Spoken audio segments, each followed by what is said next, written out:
I now call the July 15th, 2025 Finance Committee meeting to order at 6:45 PM. The chair would entertain a motion for the approval of the claims. Your Honor, consideration of claims to be paid in the amount of $450,609.22, Elon credit card in the amount of $12,416.34, manual check in the amount of $1,500, payroll and liabilities for 6/27 in the amount of $506,812.69 for a total of $971,338.20. Oh, second.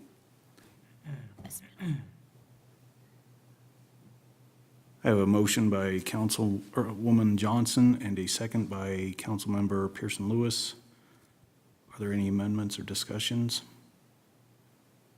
All in favor, say aye. Aye. All opposed, say nay. Motion passes. Is there anything additional that the Finance Committee needs to hear? Director Harris? Mr. Chair, I have nothing. Perfect. We will adjourn without objection at 6:46 PM.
I now call the July 15th, 2025 regular meeting of the Riverton City Council to order at 7 p.m. I will lead us in the Pledge of Allegiance, and then we have Rabbi Raskin here, who has agreed to lead us in the invocation. If everyone could please rise. I pledge allegiance to the flag of the United States of America and to the republic for which it stands, one nation under God, indivisible, with liberty and justice for all. You can come on up to a microphone if you'd like, sir. Thank you. Almighty God, Master of the universe, the members of this esteemed body, the Riverton City Council, convene here today to fulfill one of the 7 commandments which you have issued to Noah and his family after the great flood, the commandment that all societies be governed by just laws. As stated in the book of Genesis and its sacred commentaries, you issued at that time the following 7 laws: to worship you and you alone, never to blaspheme your holy name, not to commit murder, not to commit adultery, not to steal, lie, or cheat, not to be cruel to any living creature, and that every society be governed by just laws based on the recognition and acknowledgement of you, O God, as the sovereign ruler of all mankind and of all nations. Grant, Almighty God, that the members of this council constantly realize that by enacting just laws and regulations, they are doing your will. Let them be inspired to serve with integrity and justice, always acting with wisdom and compassion. Help them lead the city according to your will, so that all citizens are served fairly. Let their decisions reflect the values of truth, kindness, humility, and charity. Almighty God, I beseech you today to bless the council members and this entire city. And let us pray in the words of King David in the book of Psalms, chapter 124, our help is in the name of the Lord who made heaven and earth. Finally, I ask you to bless Mayor Hancock and all of the council members with health and the peace of mind to fulfill these sacred duties. May it be your will, Almighty God, that the efforts of the council members be successful, empowering all the individuals in this great city to be decent human beings, considerate of others, reverent of you, and ready to do their bit towards the ultimate goal of a perfect world in which your presence will be manifest. Amen. Amen.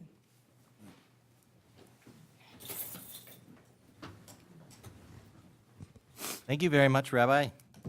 I'd spoken with Councilwoman Johnson, and she said she could do a little bit of a better introduction of you during her report, which will be here in just a few items, so thank you. Administrative Services Director, Mia Harris, would you please conduct the roll call? Yes, Your Honor. Councilmember Eric Carr. Here. Councilmember Rebecca Pearson-Lewis. Here. Councilmember Mike Bailey. Here. Councilmember Carla Borders. Here. Councilmember Kyle Larson. Here. Councilmember Karen Johnson. Here. Mayor Tim Hancock. I am here. I declare we have a quorum. I'd entertain a motion for the approval of the agenda with the addition, if the council wishes, of an open permit application, Hilltop Liquors Friday Night Cruise at South 3rd Street after item number 20, youth council membership selection. So moved. Second. Motion by Councilman Larson, second by Councilwoman Borders. Any discussion? Amendments? All in favor, say aye. Aye. Any opposed, say nay. I vote aye. Motion passes. Introduction and oath of officer. Police Chief's report, please.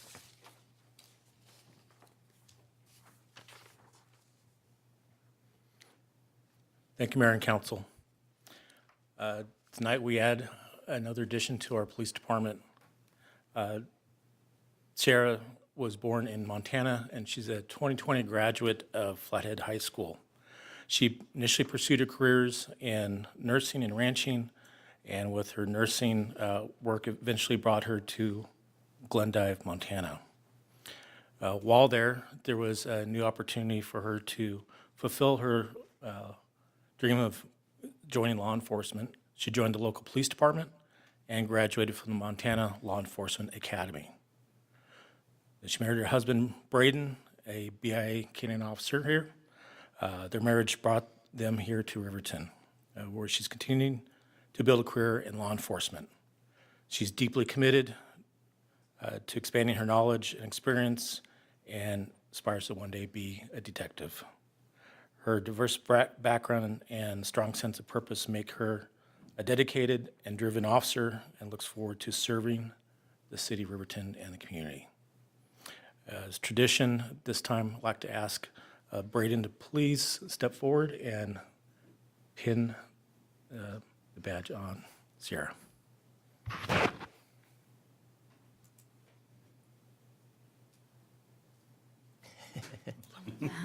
Need to get the picture, yeah. Sierra's not fast tonight.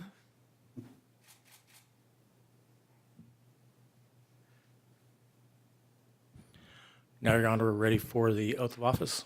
All right, I'll meet you down there.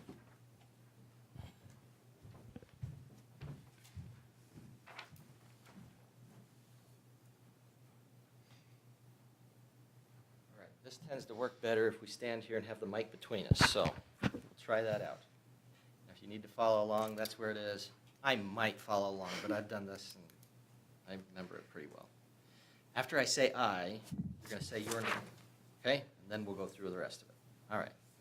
I, Sierra Donhire. now you got to repeat after me and say "I" first. I, Sierra Donhire, You solemnly swear or affirm do solemnly swear or affirm that I will support, obey, and defend I will support, obey, and defend the Constitution of the United States the Constitution of the United States and the Constitution of the State of Wyoming, and the Constitution of the State of Wyoming, that I have not knowingly violated that I have not knowingly violated any law any law related to my appointment, related to my appointment, nor caused it to be done by others. nor caused it to be done by others, And I will discharge the duties of my office and I will discharge the duties of my office with fidelity. with fidelity. Welcome aboard.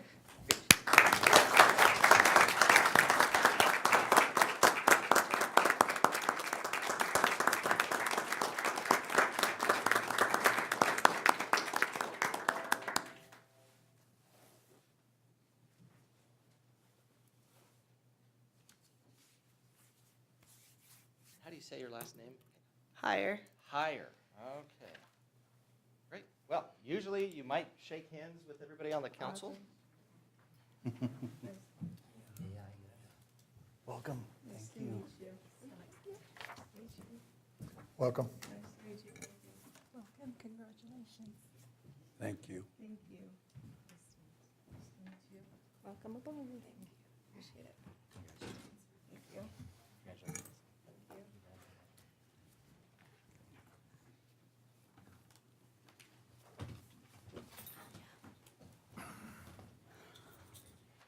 Welcome aboard, Officer Hire. Glad to have you here. It's good to visit with you a little bit. Got work You're off to work. No, it's okay. We ain't got time for that. We have no time for pleasantries. Get to work. Well, I appreciate that attitude more than just about anything, so. All right, moving on, council committee reports and council members roundtable. Let's start with Councilwoman Johnson and go from there. Well, I did not attend any meetings, thank you. Instead, I have spent my time visiting with a multitude of citizens. I took to the streets and I did some cleanup. So hopefully some people see some cleanup efforts that took place around like the old Ron's Auto Sales. I got as much of that cleaned up as I could in one day. Did a couple areas in my ward, my own business, and alley. It was hot, but it got done. In addition, tonight we did have some discussion regarding the invocation and how we could handle it a little better and be a little more inclusive and things like that. I think we're in agreement that invocation will remain, and if anybody is welcome to provide invocation. And tonight it was Rabbi Raskin. I knew I was going to mess this up. Rabbi Raskin. He is the founder and rabbi at a Jewish Center of Laramie, originally from London, and he moved to Laramie with his family 2 years ago from New York to serve the Jewish needs of the community across eastern Wyoming. There are currently only 2 rabbis in the whole state of Wyoming, so it was pretty special to have him here tonight, and we thank you, sir, very much for providing. Anybody is welcome. Again, I'd like to say you're welcome to reach out if you want to provide invocation. It is meant for the council, and we like to just share that with you. And I believe Councilmember Rebecca Pearson Lewis is also working on an additional invocation. It should be is it Northern Arapaho prayer? August 5th. Yeah, and August 5th we'll have a Arapaho prayer as well. So beyond that, I don't have anything else to share. All right. Thank you. Sounds great. Councilman Larson?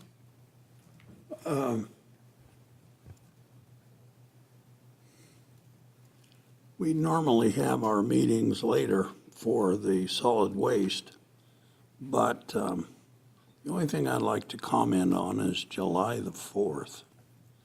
It was a celebration of a lot of fireworks, and our particular block from 16th down to Karen's house was enjoying the 4th like none I've seen in a long time. And I used to feel by myself that it was my responsibility, since I had instigated putting the firecrackers on the 4th and on New Year's Eve. And now I don't have to worry about that, because there's a block party down at the end of the street that spends an enormous amount of money celebrating the 4th of July, and I hope everybody enjoyed it. Thank you. Thank you, Councilman Larson. Councilwoman Borders? Your Honor, the only meeting I had was pause before this meeting. They're still in session as we speak. I get to go for about an hour. I seem really loud. I think there's a little bit of an echo. Maybe that's. I feel like we're at Fenway Park. So the one message I had to bring back is that they're in really dire need of some cat litter. They have 37 kittens, so they're not adoptable yet, but we all know what they do, and they go through a lot of litter. So if anyone's able to pick up a bag, drop it off at Paws. They prefer the clumping kind. It's a little easier to clean up. So for anyone who wonders how they can help, there you go. And that's the only thing I have for this evening. I do want to say I really appreciate the rabbi being here. I really do. Thank you. Great opportunity. Councilman Bailey? Thank you, Your Honor. I did attend the Force Committee meeting this Monday morning, and again, the committee's busy getting some projects going this summer with the 1 cent funds. They're doing some, they're doing overlay of I forget, lost the term in my head. Asphalt preservation? Yeah, pavement they're doing some preservation? asphalt preservation around town, so there's going to be some areas that are getting slurry sealed is the word I was looking for. Aha. And so those projects will go on through the summer. Then when they're done with that, they'll be restriping and doing some of that around town and in the higher traffic areas especially. And then they are just about, we're at the 95% plan stage of the Riverview project, which we are sharing with the county. So we've just got a little bit of final plans, but it looks like part of that will get done this year, and then the second half will get done next year. About somewhere around a $5 million project total. The city will be around half of that cost over 2 years. So again, Riverview from Adams, about where the water filling station is, all the way out to where they previously stopped just before the bridge on Riverview there over the canal. So, and then again, depending on how much those things all cost, we may have a little money to do a few extra projects. And so I just encourage the public to let the committee know if there's areas that they see that are in dire need, and we will do our best to get those done. Like most programs that we deal with, is there's always a lot more projects than there is money to do them. So we try to prioritize those. We are going to do another pavement survey so we can get an idea of the areas that are most in need and the areas that we can do some preservation on and hopefully save money long-term. So again, the 4th of July was great. Had a storm, a little bit of rain, made the fireworks a lot safer. But again, we celebrated my in-laws' 65th wedding anniversary, which is quite a feat. So we had a big barbecue at our house, and we had some help with people bringing all kinds of fireworks, so I was a little bit worried when the wind was blowing and all that, but it turned out to be a nice night, and right about dark, it was relatively calm, so worked out good, so, Sounds good. yes, Happy anniversary to your in-laws. yeah, so, thank you. All right, Councilwoman Pearson Lewis. Yeah, I got home yesterday. It's good to be back from visiting my mom back east. And so I haven't been to any meetings, but I have been in contact with some constituents. Yeah, so that's about it. Okay, sounds good. Councilman Carr over there with 2 pens, ready to, Thank you, Your Honor. My wife and I attended the Generation Warrior screening at CWC on the 24th. It was fantastic. I highly recommend, if you have an opportunity, please see that. The cinematography and the stories were truly heartfelt and touching. They followed about 8 young residents of the Wind River Indian Reservation for 4 years and documented their stories. So it was exceptionally well done, and there's original music, very, very well done. Day in the Park was a success. I think it was very well done, very well put together, as always. So thanks for everybody that came out to that. We do have a planning commission meeting this Thursday at 5:30. We'll have 2 vacations. One is an alley, one is a platted street that is not in existence today. So if you're interested in that, please stop by 5:30 on Thursday. There is a Wind River Visitors Council meeting coming up on the 24th at 10 a.m. It's at the Shoshone Senior Center, so please, if you're interested in that, try and make it over to Shoshone. The Senior Center is an awesome facility. And finally, the Rotary Shoe Drive is going. Rotary Club of Riverton is collecting gently used shoes or gently worn shoes. We have collection boxes throughout multiple locations throughout town. In fact, one at right here in the portico at the city. So please drop off your shoes, and thank you. did you say the portico? I did, It's okay. yeah. It's just not a word that people, foyer. It's really a vestibule, but Yeah, I think you're right, it is a vestibule. You're right. Picky, right? I'd just like to ask how long they will be collecting. oh, that's a good question. It's actually going through October 3rd. So if you have any used shoes or shoes at your place, you've got lots of time to get them. We get paid by the pound, so. And then those shoes will go to impoverished nations around the world to stimulate economic development in their communities. We get paid and then can construct projects throughout Riverton. So, very cool. That's great. Okay, Mr. Butterfield. Yes, Your Honor, thank you. I do have a few items to go through and inform the committee, or excuse me, the community members and the council of. There will be a planning commission meeting this week, and as always, that's welcome to the public to attend. That'll be Thursday at 5:30 here in the council chambers. There will also be an airport board meeting this Friday at 8 a.m., and that also is open to the public and would welcome anyone to attend that meeting. I want to highlight a few of our departments as I go through our report. Community Development has been responding to several building permit requests and other planning commission requests. One in particular happened to be at the Brunton building, where they experienced a 4-inch water line break within their building over the weekend. It has required a lot of cleanup. There's a local contractor who's helping Idea Inc. and Brunton with that, but also our team has been involved to ensure that they're supporting them through the building permit process and cleanup process. So I want to say thank you to our team and our community for working through that. I'd also like to make note and remind the community that there's opportunity with rain and sunshine for weeds to grow. And we all take pride in our community, and we ask those that have private properties to do their best to maintain their weeds. especially as we look at our corridors. It's great when our property owners put their best foot forward for those that are visiting town and also enjoying town to clean up their weeds and do their best to comply with the codes that we do have.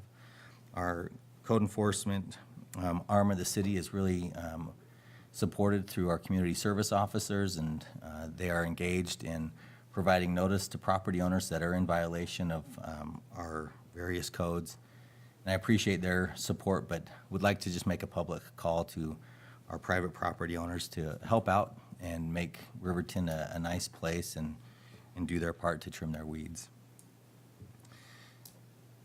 As we are talking about landscaping and horticulture, I suppose, on Broadway next to the downtown parking lot, we've noticed that several of the honey locusts did not come out of winter well and have died. We've had several community members reach out to staff over the last few weeks, concerned about the loss of these trees and with questions. The Public Works Department and also members of the tree board have been looking into it. We've also had a consultant look at the trees. And it appears that age was a factor, but it was discovered that there was a worm found in the honey locust that also contributed, to their premature death coming out of winter. The Public Works Department has contracted with a tree trimming firm to take those trees down. They will begin work tomorrow, and then the city will work to replace those trees and then also look at other ways to landscape that parking strip garden area between the road, sidewalk, and the parking lot to beautify the area. But we thought we'd follow up and publicly announce that because no one likes seeing trees in Wyoming die. It's always a sad thing to take a tree down, and this was just something that happened that we're responding to. Definitely welcome the addition of our new officer and thank her for joining the city. As reported, we will have a new lieutenant join the force, and that lieutenant will be moving to our community just this upcoming weekend and will be starting soon. We expect to swear him in at the upcoming meeting. Unfortunately, we have had an officer resign. Officer Van Savage has been providing service to the community and has taken opportunity with another community on the other side of the country to be closer to a significant other. So personal components in his life necessitated a move, and we're sad to see Officer Van Savage go, but we're very grateful for the service he provided our community in the time that he was here. As we're on the topic of the police department, as always, I'm very proud of what our officers do, and I should highlight them for so many things, but I will do so with just one item. Last night, there was opportunity for our officers to get involved in a situation that could have turned very tragic. And thanks to the efforts of several officers and the multi-jurisdictional coordination that we have in Fremont County, the incident last night resolved itself peacefully with no one being harmed, especially the suspect that was involved that was struggling with some mental health issues. So very much grateful for the service of our team and their willingness to respond to these critical incidences.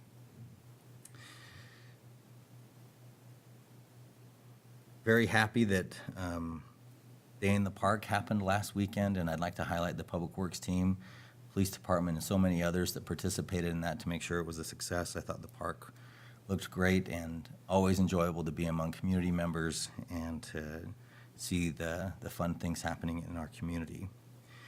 This upcoming weekend will provide another opportunity to our community to get engaged and enjoy Riverton in the summer. The Friday night cruise-in will be occurring, and then also we'll have the annual balloon rally. And it's too bad that Max Batista is not here, our deputy city clerk, because I would love to congratulate him in person and publicly and maybe embarrass him a little bit. But Max has been our liaison to that committee and has done wonderful work to prepare for this annual event, and we really hope the community enjoys it. There are several pilots and balloons that have committed, and it will be a great event, as it always is. To that end, our team has been working to clean up the downtown to ensure that it's ready for our community for the Friday night cruise. As we've previously reported, our street sweeper is down. It is being repaired. And as we were looking at solutions to try and just clean up the roadway before all of our community is there, 71 Construction offered to sweep the downtown street and donate their time for us as a way to show support for the cruise in and the community. And I just want to publicly say thank you for their willingness to help us as our equipment's down, and obviously as a donation as they've done that for the community. I made a list and I want to make sure I didn't miss any. Take your time. Thank you, Your Honor. Your Honor, I believe that that covers everything that I had on my update, but definitely appreciate what our community is doing and would stand for any questions if you have them. All right, thank you very much, Mr. Butterfield. A couple of things, I guess, to report on. First off, just to clarify kind of a little bit of what we're doing with invocations at our council meetings.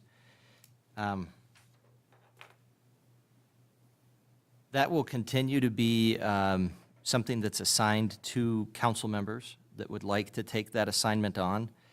The council members may give an invocation themselves, or they could invite another person to do that. So that's kind of where we're going. Of course, if you would like to give a prayer at an upcoming meeting, feel free to reach out to one of your representatives and ask them if they would allow you to do that. I would just encourage the public to recognize this is something that remains the council's prayer, so to speak, that we invite the public to participate in.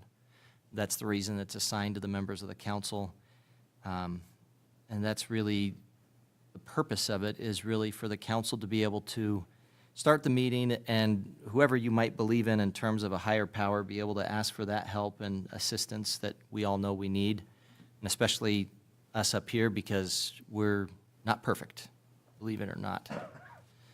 There's some people out there smiling because they know that that's true. Next thing is WYO Gives is tomorrow. WYO Gives is an organization that tries to encourage donating to nonprofits and other organizations within the state of Wyoming. Depending on how much you raise during the WYO Gives events, you may have more added to it. So in other words, there's the possibility of dollar-for-dollar matching, additional that would be going to those organizations based on how much money they make. I don't know, not the generate. Yeah. So I would encourage you, if you are in support of any of our local nonprofits, it's very easy to get to the WYO Gives website. It's very literally just wyogives.org. It actually starts in 4 hours, 31 minutes, and 25 seconds. They have a countdown there. They also give additional money to different organizations depending on like what time you donate. So the first one that donated like at noon or something like that, they have this whole thing that they do. So I guess what I would encourage you to do is get on wyogives.org during that 24-hour period. Would encourage you to donate to our local nonprofits to be able to give them some assistance. Rotary is doing the shoe drive. At the risk of angering my other Rotarian members who are here, I would encourage you, if you do give shoes to Rotary, that you limit them to these locations: Country Club, Brunton, and at Pertec. Nowhere else. And the reason I say that is because there's a competition and there's teams, and I would prefer that my team wins. And so those are the locations that I would encourage. I am trying to negotiate to see if we can get a box over at the Justice Center as well. So we could add that one to it. And I think Clifford Moore and Associates, I think, also has a box. I say this a little bit in jest, a little bit. But it is really something that's meant to be some good-hearted camaraderie and competition. I don't know how the box at City Hall got there. I don't know which team that's attributed to. I intend to fight for that as my box and my team's box.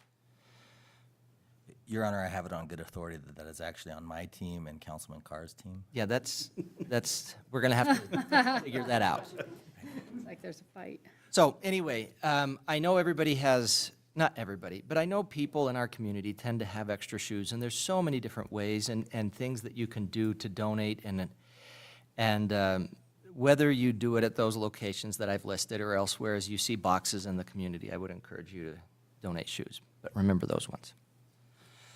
Okay. Might be some at Bailey Tire and Pit Stops also. I have it on good authority. They're no longer there. I also had the opportunity to attend a funeral last week, and it was for Lisa Kissling, and I know a lot of people here probably don't know Lisa, but they may be more familiar with her sister, who used to be our city engineer. Don Wilhelm. Lisa was an incredible person, a great member of the community. Most of her work was in Lander, but she also did some work in Riverton. She was a public defender. She was mainly a mother, as you go to the funeral and hear about her. But I guess what I would encourage you to do is to recognize there's so many people out there that contribute so much to the community that don't get the accolades, and Lisa was one of them. She quietly served in the ways she knew how. She would do adoptions and not charge, and that was because she wanted to make sure that if people wanted to adopt, they could adopt. And she did it as a way of giving back, because she's like, I don't have a lot of money, I don't have a lot that I can do to give back to the community. This is how I do it. And she just was an incredible blessing to our family, and we will miss her, and I guess just would encourage you to look for those people that do things throughout the community and don't get the recognition, because it was a well-attended funeral, but there could have been a lot more people there for what she did. Next is the Day in the Park. It was an incredible event, lots of fun. I think we had a lot of, more vendors than I think we usually have. And I really appreciate everybody that puts all the work into putting that on. I would encourage folks to participate in it. Put it on your calendar and be there next year, because they have a lot of different things to do and buy and see there. I would also encourage you, we had a first time that we had an event for a rock show a couple of weeks ago, kind of similar to the Day in the Park, and that was great too. So I really appreciate all the different people that are trying to bring in events. I think that's all I had on my list. We've got an FCAG meeting coming up next week, so hopefully we'll see if we have anything more to report there. Your Honor, what time and what day is that? FCAG? It's right along with the Wind River Visitors Council meeting.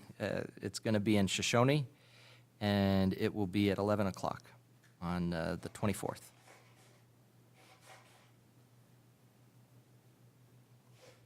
I'm trying to remember, we actually considered changing the start times to 1 o'clock, and I'll have to go back and look and see if we actually agreed on that or not. I don't recall. I'll ask Tim Nichols. I'll let you know. All right, moving on. Communication from the floor, citizens' comments. Anyone in the audience wishing to address the council about an item that's already on the agenda, you are certainly welcome to try to get my attention when that agenda item is called. But if you would like to speak about an item that is not on the agenda, or if you'd like to speak during an item being discussed on the agenda, I'd ask you to keep your comments to 5 minutes for individuals, 10 minutes if you're part of a group, just kind of split it up between the different members of a group. I'd ask you to address all comments and questions to the chair. That's just parliamentary procedure, not because I have a big head, although I have been accused of that. I'd ask you to keep comments directed to the issue under consideration. Right now, this is kind of anything goes. but if you come up during an agenda item, I'd ask you to keep it on that agenda item and refrain from making comments of a personal nature, criticism, ridicule, name-calling, that sort of thing. So if you'd like to come up and speak, if you could come up and tell us your name, and if you're with an organization, what organization you're with, and if you hear my phone go off, it's been 5 minutes. Good evening, Mr. Mayor and council members. I am Herb Wilcox with Wyoming Senior Citizens Incorporated. This is Tisha Tuttle. We are here simply to please provide your shoes to our building, our team, so that we can win at the Rotary Shoebox. We are also, thank you so much, we're also a member of Wild Gives, so that would be great. That's a wonderful opportunity for people to get back to Wyoming. Before we tell you why we're here, I also want to say what a great community we live in. I love going to all the events, and I know everyone else does too, so thank you for mentioning all that great stuff that happens here. But what we're here to do, I think you've got some information on our agency, Wyoming Senior Citizens Incorporated. And next Tuesday at noon, we invite you all to come over and have lunch on us. It's the 50th anniversary of the agency, been here since 1975. As you'll see in your packet, currently we have 7 programs to help people across Wyoming, not just in Fremont County, but across Wyoming. We have offices in Cheyenne, Casper, Riverton, Cody, and we also do quite a bit of work in Laramie. And so 7 programs. We have volunteer opportunities for seniors who are low income. Tisha does a lot with Medicare, Medicaid, Social Security. Busy. Open enrollment season's coming up in October. They help thousands of people in a 6-week period during that time frame. So we're kind of the entity that you don't know about till you need us, but when you need us, we sure, do help a lot of people. Yeah. Would you like to add anything, Tisha? So one thing that I would add is every single one of us ages. The one thing that is guaranteed in life is aging, and the lucky of us get to do it very well. So we provide services in 7 different programs that can help you age in place, give you that community, the volunteer opportunity at home, or bringing people into your home so you can age safely and with dignity. Sometimes as a caregiver, you have to give your parents or your grandparents a shower, and that's really hard from a dignity standpoint. We have people that are trained to do that, to provide those services. We have services that can help you navigate Medicare. You've worked 65 years, you've earned that retirement, and navigating Medicare is something that your HR person might help you do and might not help you do. So navigating Medicare, what Medicare fraud could look like, nobody's immune, and what do you do when that happens? RPD might not know what to do with that, but we have reports, we have people, we can help. We can even call Medicare and change that Medicare number. Knowing what to do is half the battle. We don't have to be the one-stop shop, but we can open the door to every opportunity you need to age with dignity in Wyoming. And we've celebrated, or we will be celebrating, 5 decades of doing that in Wyoming. So any questions from anyone? I do have a question, if you don't mind. With your home services, are you guys able to dispense and help with medication, or is it just your daily living activities that you're able to assist with? So it goes back to finding CNAs and nurses. Currently, we do have a CNA, so we can help with that in certain instances and certain parameters. But yeah, please give us a call, 856-6880. Here, I can give you a brochure as well, if you want to give a brochure. And there are instances where we can go in the home and help people. So I can't just say across the board yes, but it could happen. We do have that capability. Thank you. Any other questions? Okay, before we say goodbye, let me remind you, next Tuesday at noon, please come by, have free lunch on us, and see what we're all about, meet the staff. We're having people come from around the state. And then one final thing, we had somebody today that they accepted a Venmo payment for an item, a scam, Venmo for a couch. And then the people said, oh, I paid you too much money. So they sent the money back. They wiped out their complete bank account. This person had $2,500 and now she's completely broke. And she might have came to the RPD to talk to them.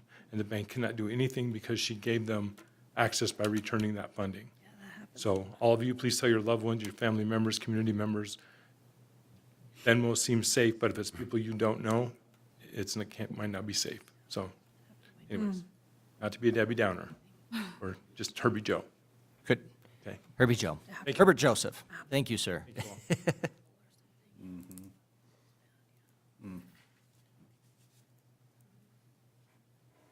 Good evening.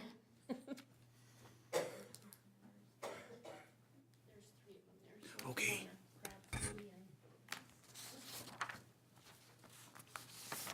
I don't always bring flyers, but I decided tonight I would. I'm Cindy Olson Roden with the Riverton Chamber and Visitor Center. As every council meeting, I give a report. We have our soapbox derby this Friday night going on at 6:30. There's a couple of flyers in there. You can still enter even up until that night at 6:30 if you have a car. We did have a booth at the Day in the Park where one of our board members made a derby car and we raffled it off. So we had a lucky winner that she has a car and I don't know who's going to drive it, but we are still taking entries, so it should be a fun event. And then we are going to do a ribbon cutting next Tuesday for the Wyoming senior citizens for their 50th anniversary. Excited about that. And then I included our after hours, which is on the 24th. That's going to be at the Derby Club with Central Wyoming Pawn and Pony Espresso. And we've got a couple of nonprofits in there, so that'll be fun. We also are doing a ribbon cutting at Riverton High School on Saturday the 26th for their auditorium, the unveiling of that. So excited about that as well. And we've got our Lunch and Learn coming right up again, August 1st. I don't have details on that yet, but we will be having one. And then funny thing about the Rotary and the shoe boxes. So we had an individual come in and say, is this a drop spot for the Rotary shoes? And I said, I don't think so, but go ahead and drop them off and I'll make sure someone picks them up. We call dibs. So I called my good friend Katie and she came and got them, but then she gave us a box. So I don't know whose box it is, but there is a box at the chamber as well if you want to drop off there, so. It's Katie's box. Okay. Her team, huh? Yeah. Okay. All right. Any questions for me on any of our events or anything else that's going on? Ribbon cuttings at 10, and then there's going to be performance at 7, right, at the new auditorium. I believe so, yes. I think there's a couple of details on the flyer for that, yes. Which I think is going to be pretty fun. I think they're intending on showing different things that the students, not showing, but having different songs or that kind of thing, different performances that the high school has done over the years, and Right. having some alumni involved. So, Yeah. it'll be great. That will be fun. I just had an off-the-cuff question for you, actually. I've had a couple of people stop in my place of business asking where the chamber was, and they asked a specific question. If you guys carry Riverton, Wyoming postcards? I was asked 3 times this last week. And I said, I have no idea. I No, encouraged we them to go don't. down. But I just didn't know, is there anywhere in town that has them? The only one I could think of would be Riverton Cards and Gifts, but I don't know if they have any Riverton ones. There has been a lot of requests for it. So just, I guess, food for thought? That Yeah, used to be a really sure. big thing. There's a possible fundraiser for the chamber. Yeah. Oh, Photo contest, Thank you, yeah. whatever. And we, one thing I might as well mention while we're talking about it, we got our website in a good position now, and the developer put a crazy picture on there just to place something in there. So we're trying to replace that photo because it's so inappropriate. It's of the Tetons, and that's not us. So I am looking for and I've sent some emails out for a photo that would be of maybe an aerial or an overview of all of Riverton. If anyone knows someone that has one of those, we'd give them credit for it, and copyright or whatever needs to be done. But I am looking for that for the website, so just something to They'll think have- about. Ample opportunity with all the balloon pilots this week. Right. And I did, someone suggested getting hold of CWC that they had a lot of photos of that type, so I'm looking. Maybe the chamber should sponsor a balloon and you could take a picture. All right. Yeah. All right, thank you. Thank you, Cindy. Anyone else for public comment?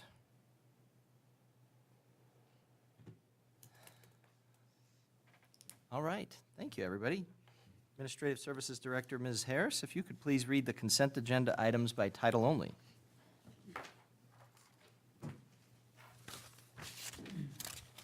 Thank you, Your Honor. Approval of the minutes, July 1st, 2025, regular council meeting. Approval of the minutes, July 15th, Finance Committee meeting. Approval of the Finance Committee recommendation, July 15th, 2025. Community Contracts for Services Funding Agreement, Eagles Hope Transitions. Community Contracts for Services Funding Agreement, Fremont County Association of Governments, doing business as Wind River Transportation Authority. Community Contracts for Services Funding Agreement, Injury Prevention Resources. Community Contracts for Service Funding Agreement, Juvenile Justice Services of Fremont County. Community Contracts for Services Funding Agreement, R Recreation. Community Contracts for Service Funding Agreement, Riverton Chamber of Commerce. Community Contracts for Service Funding Agreement, Riverton Volunteer Fire Department. Thank you. Items requiring further discussion. Your Honor, Mr. Carr. the Finance Committee met at 6:45 PM tonight and recommend approval of consideration of claims to be paid in the amount of $450,609.22. Elon credit card in the amount of $12,416.34. Manual checks in the amount of $1,500. Payroll and liabilities for June 27th, 2025 in the amount of $506,812.69 for a total of $971,338.25. All right. I'd entertain a motion to approve the consent agenda as presented. So moved. Second.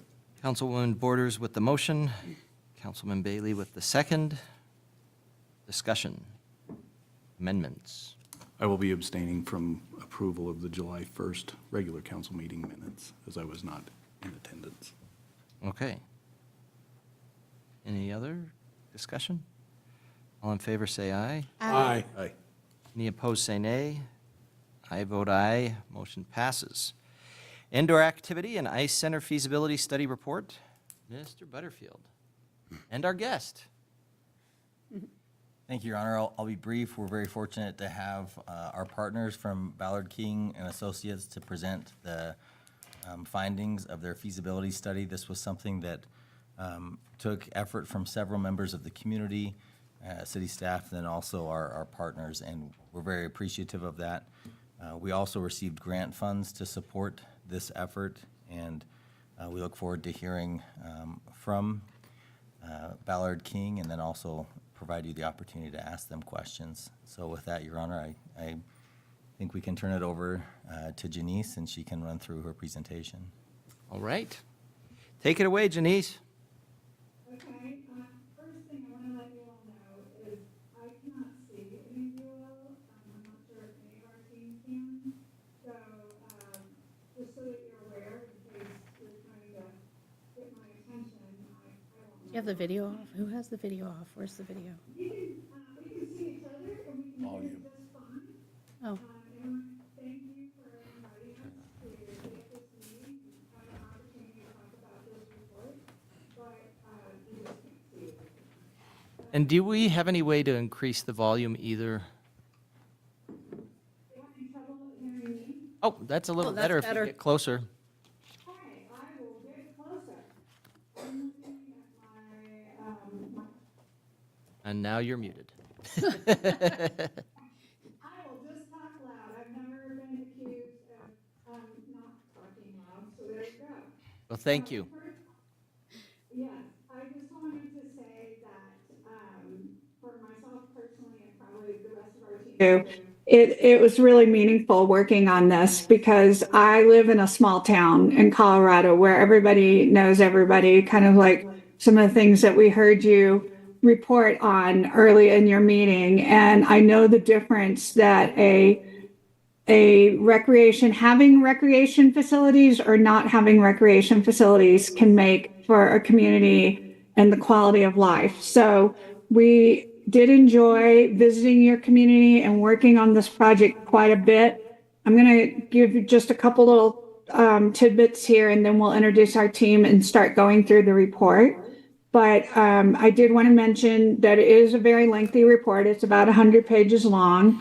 So I was planning to kind of go through the key findings, and as we said, we can answer questions at the end.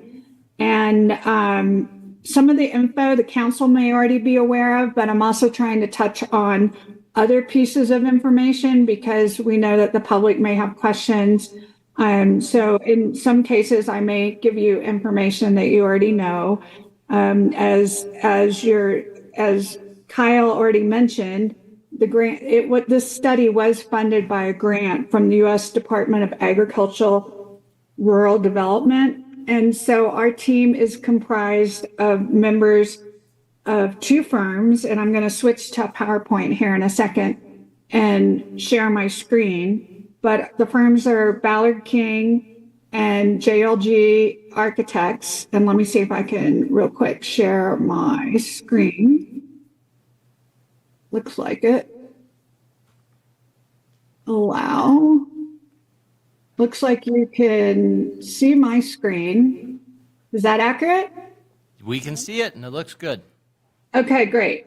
One thing I wanted to mention is that neither of our firms have any agenda in the outcome of this study.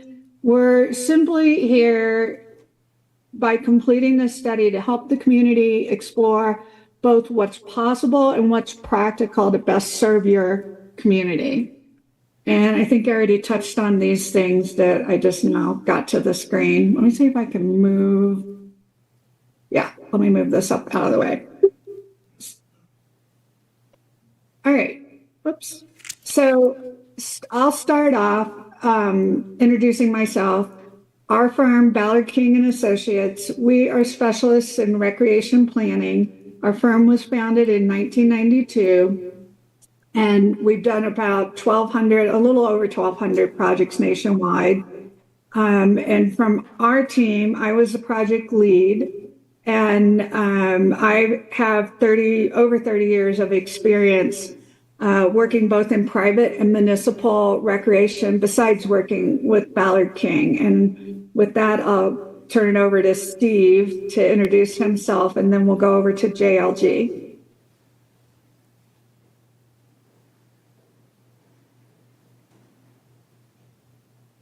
Steve, are you there?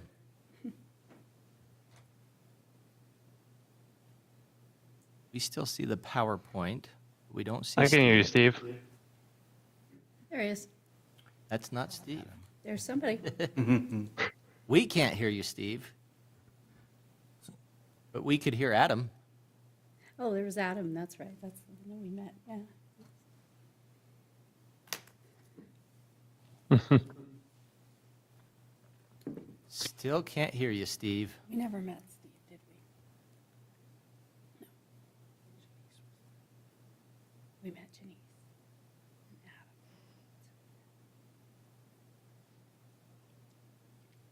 Steve, we still can't hear you. You're probably saying some incredibly smart, wonderful things, but We'll never know. We'll never know. the only person we can hear right now is Adam when he occasionally chuckles and we see him on the screen.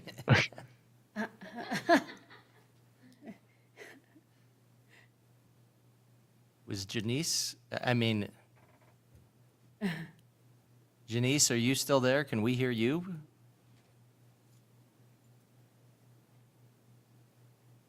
Adam, can you hear Steve or Janice? Because we can't hear either of them. I can hear both of them and you guys. Oh, So you're just going to deliver the rest of this presentation? Is that the plan? I mean, I don't want to, but if I have to, it's like, we can, yeah. Because we still can't hear Steve or Janice at all. Works for us. what on earth?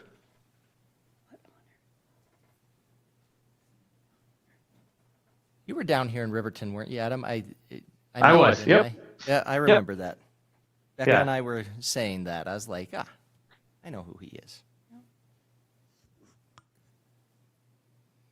I can't do anything from my end on this. I don't have the PowerPoint in front of me. You're just on the screen here. I know you can't see us. If you could see us, you would see us looking quizzically at the screen, waiting for some magic to happen. I think it's probably something that Janice and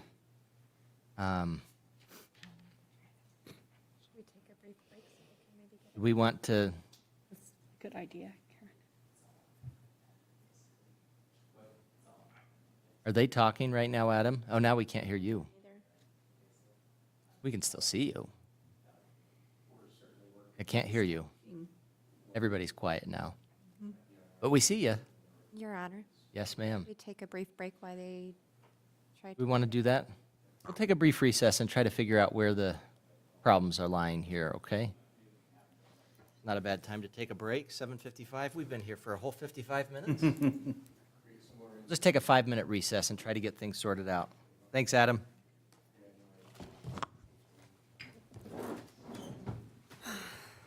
Oh, goodness. My boys and see how they're doing. Modern technology. It's great when it works. Yeah, When it works. it works.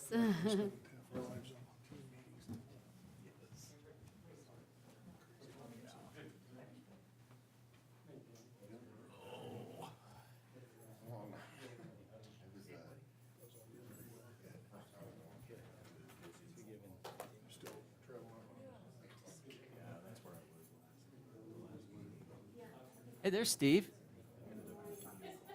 We see you. I don't know if we hear you yet. Look like you're sitting on a boat in the. Hello, can you hear Hey, me? now we hear you. Yep. Oh, we're looking better then. Well, we're still on a recess. We'll come back at 8, but it looks like we can see and hear you. Can we see and hear Adam now? Yeah, trying to keep phone phone.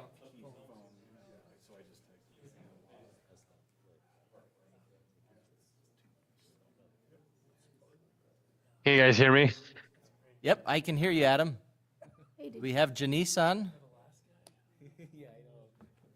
Okay, just saying, just check it and everything, and I love you, okay? Okay. Seeing Oh, I heard Janice. whatever you need to get done. Oh, you did?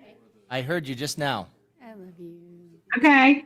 Okay. I'll talk very, very loud again. I wonder if it's when I go, it should be when I go to the PowerPoint. I don't know.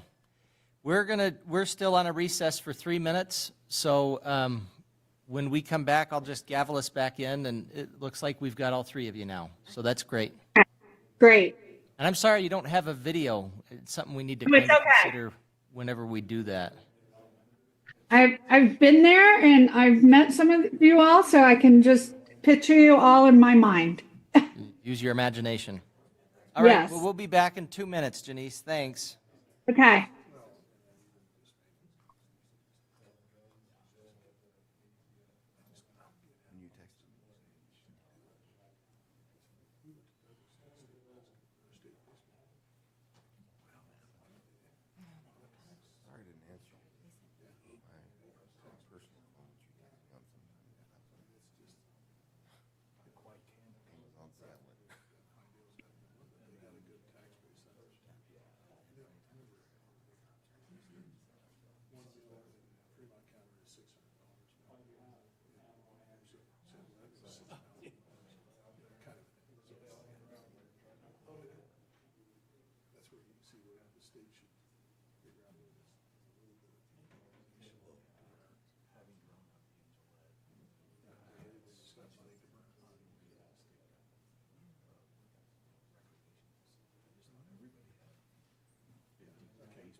Oh, okay.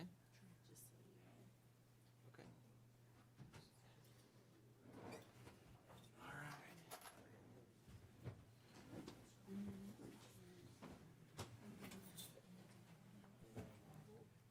Can you all still hear me? We can. Okay, good. Thank you, Janice. This is Kyle for your patience. recently did some upgrades with our audio visuals, and actually you're our first group that have utilized this new awesome system we have, but we're working out the kinks. So thank you for your patience. No problem. Technology is wonderful, except when it isn't, right? That's just exactly what Councilman Carr said. Oh, All right, well, we are back in our regular session at 8 o'clock, and we can go to you, Janice, and then I guess we can pick up where we left off with Steve giving us an introduction from the middle of a very lovely body of water. Okay, can you hear me now? We can hear you, Steve. Hallelujah, hallelujah. Yeah. So I'm Steve Byerly, and I am still the senior associate with Ballard King. And prior to joining Ballard King, I spent about 30 years overseeing for-profit and not-for-profit community centers in the Western United States. And I've been supporting Janice on this project primarily with research and marketing. Great, thank you. Adam. Can you guys hear me? We can hear you, Adam. Yes, awesome. Yeah, Adam Barnett. I'm a principal architect at JLG Architects in our sports design studio. All we do is our studio is design sports projects.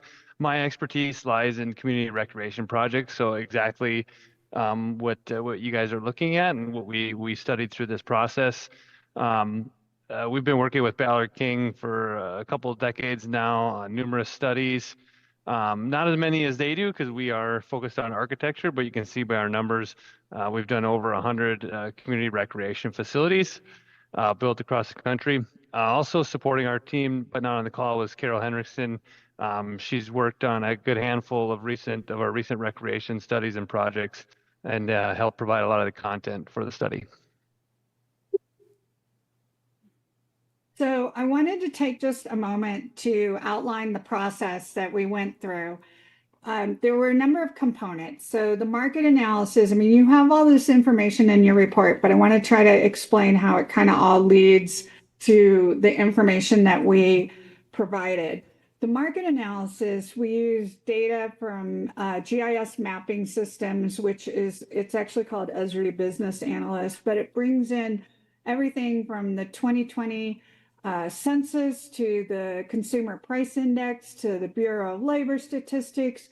There's also their own demographers, and it tells us a lot of information about your community as far as things like demographics, median age, household income, household size, just tons of information, along with tapestries and behaviors of how people in your community act and interact and make purchasing decisions. And then we also overlay that with data from the National Sporting Goods Association so that we can also project out between taking their data and the percentages from the ESRI, what that might mean for participation in your community. So we start by reviewing your community's information. Then, as some of you know, Adam and I both visited Riverton in March, and we toured the community as far as looking at neighborhoods and locations and, landmarks, but we also did focus groups and talked with members of your community that represented a lot of different areas. And I'll get into that more in a bit. From that, we then, the project team, and we also had meetings that included some of the city staff and talked through some of this. Then we move into the program, and the program is not like what programs could be conducted. The program is how much space would you need to do the things that are most important to your community? And Adam will be speaking to that as we get a little bit further into the report today. And based on that, it allows his firm to estimate what are the sizes of the spaces and what might they cost, and even some very preliminary, floor plans. And once we have that, then kind of switches back over to our firm to do the operations planning, where we're looking at revenue and expense budgets, the staffing, what is it going to take financially to make it sustainable? And then the last part of this study was the economic impact analysis, and I'll touch on that at the end. The timeline for those that, may not be aware, we kicked off in January and February by looking at a lot of the data and talking with the city and asking them for information. As I mentioned, in March, we came out and visited. In April, Adam and his team, they were always part of the meetings and projects and stuff, but that's when their area really cranked up to talk about the space allocations and for what the community needs. In May, his team was still working on the floor plans and the cost estimates. And then I was also doing the operations plan so that we got a draft to the city in June of your report that you've seen. So touching on the first item, the market analysis, this is just giving you some ideas of the data and the information that we get from Esri and the National Sporting Goods. One thing that, and this is just one snapshot, but one thing that it told us is that in your area, about 33% of people's wages are needed for housing. Now, of course, that varies. Some people spend more, they spend less, but that sort of data is going to be helpful to us as we go later into the study. And, we know that your population is usually Esri is a little low. They have it at 10,554, so it's over 10,000. One thing that I will mention is that we typically look for a population of about 50,000 to financially support a facility, but that's not the only indicator. And that's also your primary service area of just the city of Riverton. Whereas we know that you can also draw from outside the city of Riverton. And we looked at that a little bit too. And the number goes up to more like 34,000. Another thing, when we're looking at all these different data points that can impact the ability of a facility to be sustainable financially, is carefully selecting those program elements, being what are the amenities that are going to be in the center. And as we'll talk about here in a second, we had quite an overwhelming response, both in the survey and in your stakeholder groups when we came to do the site visits and the public feedback. I've already mentioned these things that we toured. We also toured the hockey rink. I want to start by talking about the survey, because the survey results to me were amazing. We typically, if many communities, we only see about a 3% response rate.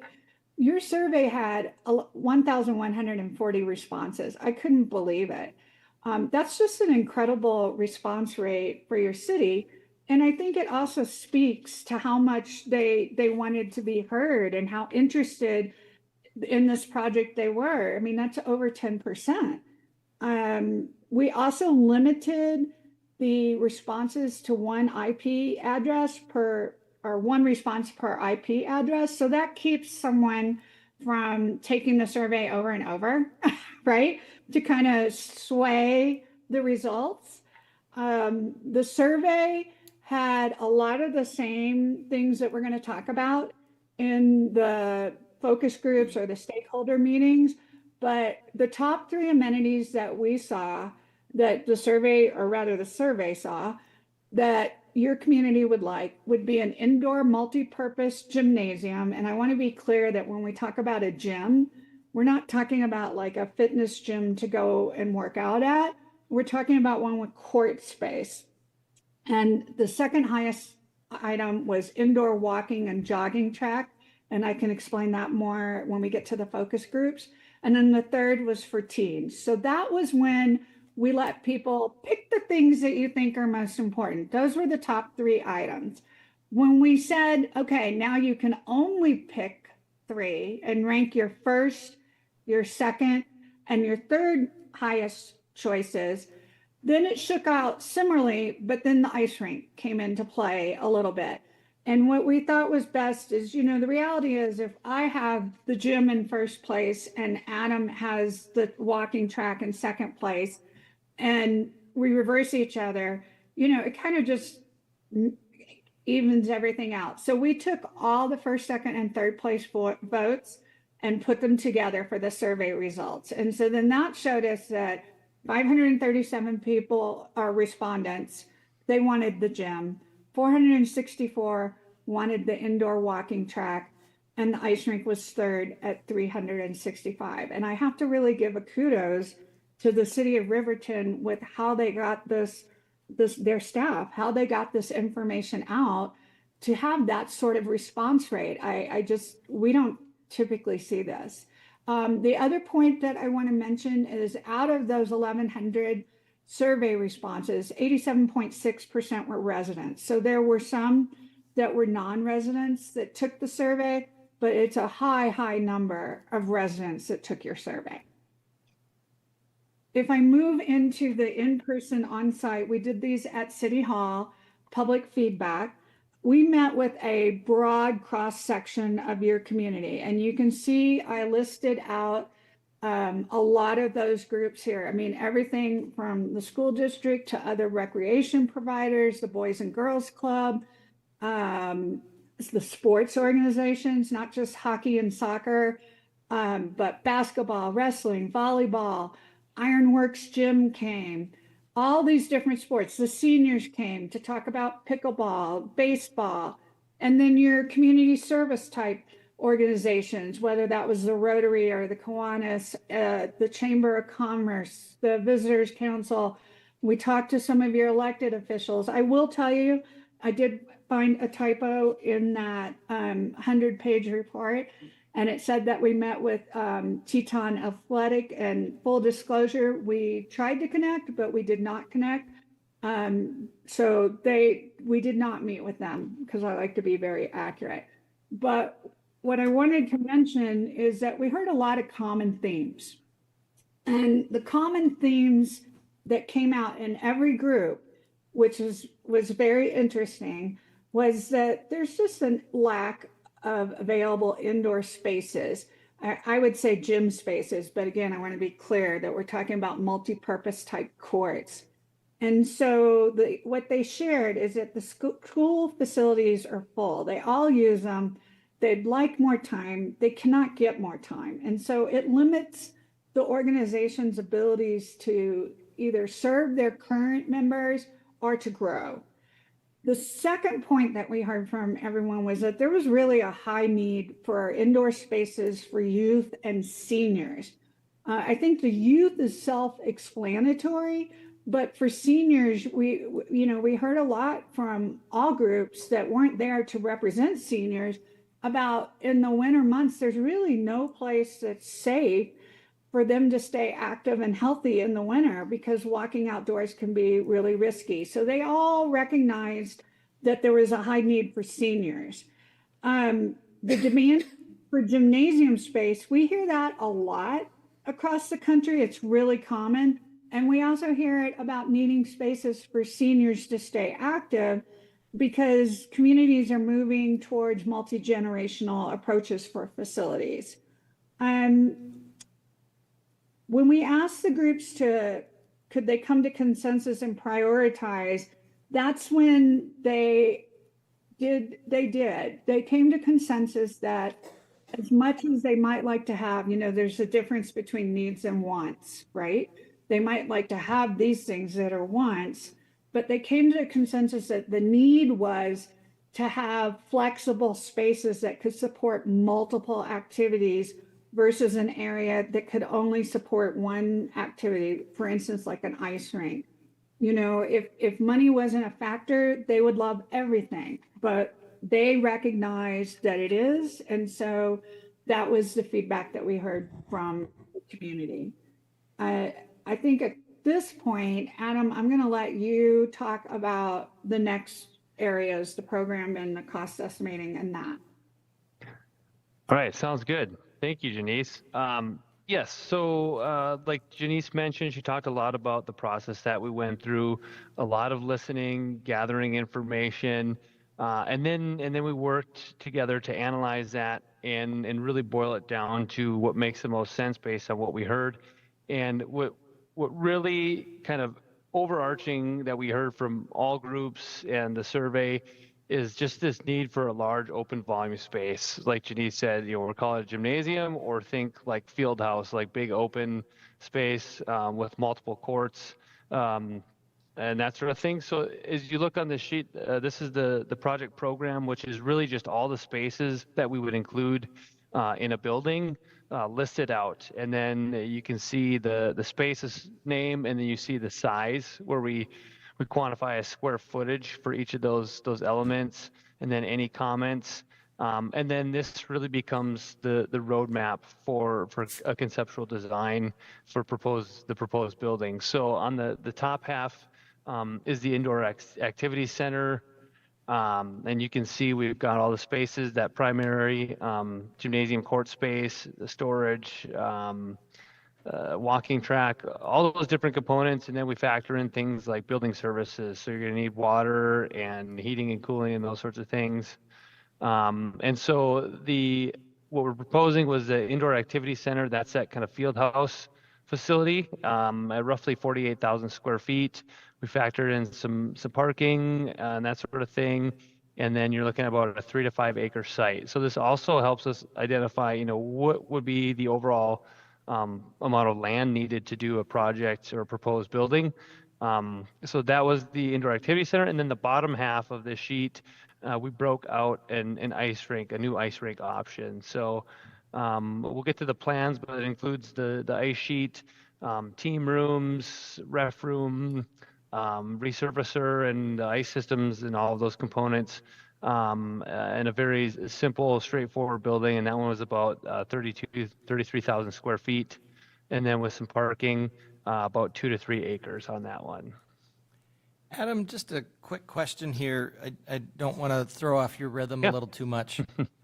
There had been some discussion about being able to, and you might get to this, and so if you do, feel free to punt to later. Being able to have a sheet that you would use during the wintertime and something that during the summertime you'd be able to use as like a basketball court or anything like that. Just being able to have that in one space, I'm assuming that that's not something that's really feasible for the most part. You're muted. Oh, now you're not. Okay. I heard you. Okay. Please, audio, keep going. Yes, that's really not feasible between ice and things like basketball or volleyball. Those and other court sports, pickleball, you need some sort of cushioning and ability to absorb like shock loads to play on a floor like that. If you were to take an ice rink, take the ice out, you're left with a bare concrete floor. You could put pickleball striping or tape down or that sort of thing. You're going to see a lot of injuries in a short amount of time because that surface is just too hard for those sort of kind of court impact sports. What we have seen as an alternative is communities that buy portable turf, and when they take their ice out, they can roll this portable turf down. That turf has a backing on it that provides some of that cushion. So there are ways that you can utilize your ice rink facilities for alternative programming when you take that ice out. From May to September or so, but they really don't double up well with court space. You could buy portable like wood basketball courts or volleyball courts, but there's just a lot of cost associated with that, and then moving it and setting it up and tear down, as well as the other components like the hoops and nets and that sort of thing. So it's really not feasible. I've never really seen that in a community. So does that answer that question? You did, and sorry for interrupting you. It's just, it seemed like you were kind of talking about some of this juxtaposition between RIC and RAC, as you've referred to in the feasibility study, and I just kind of wanted to bring that up.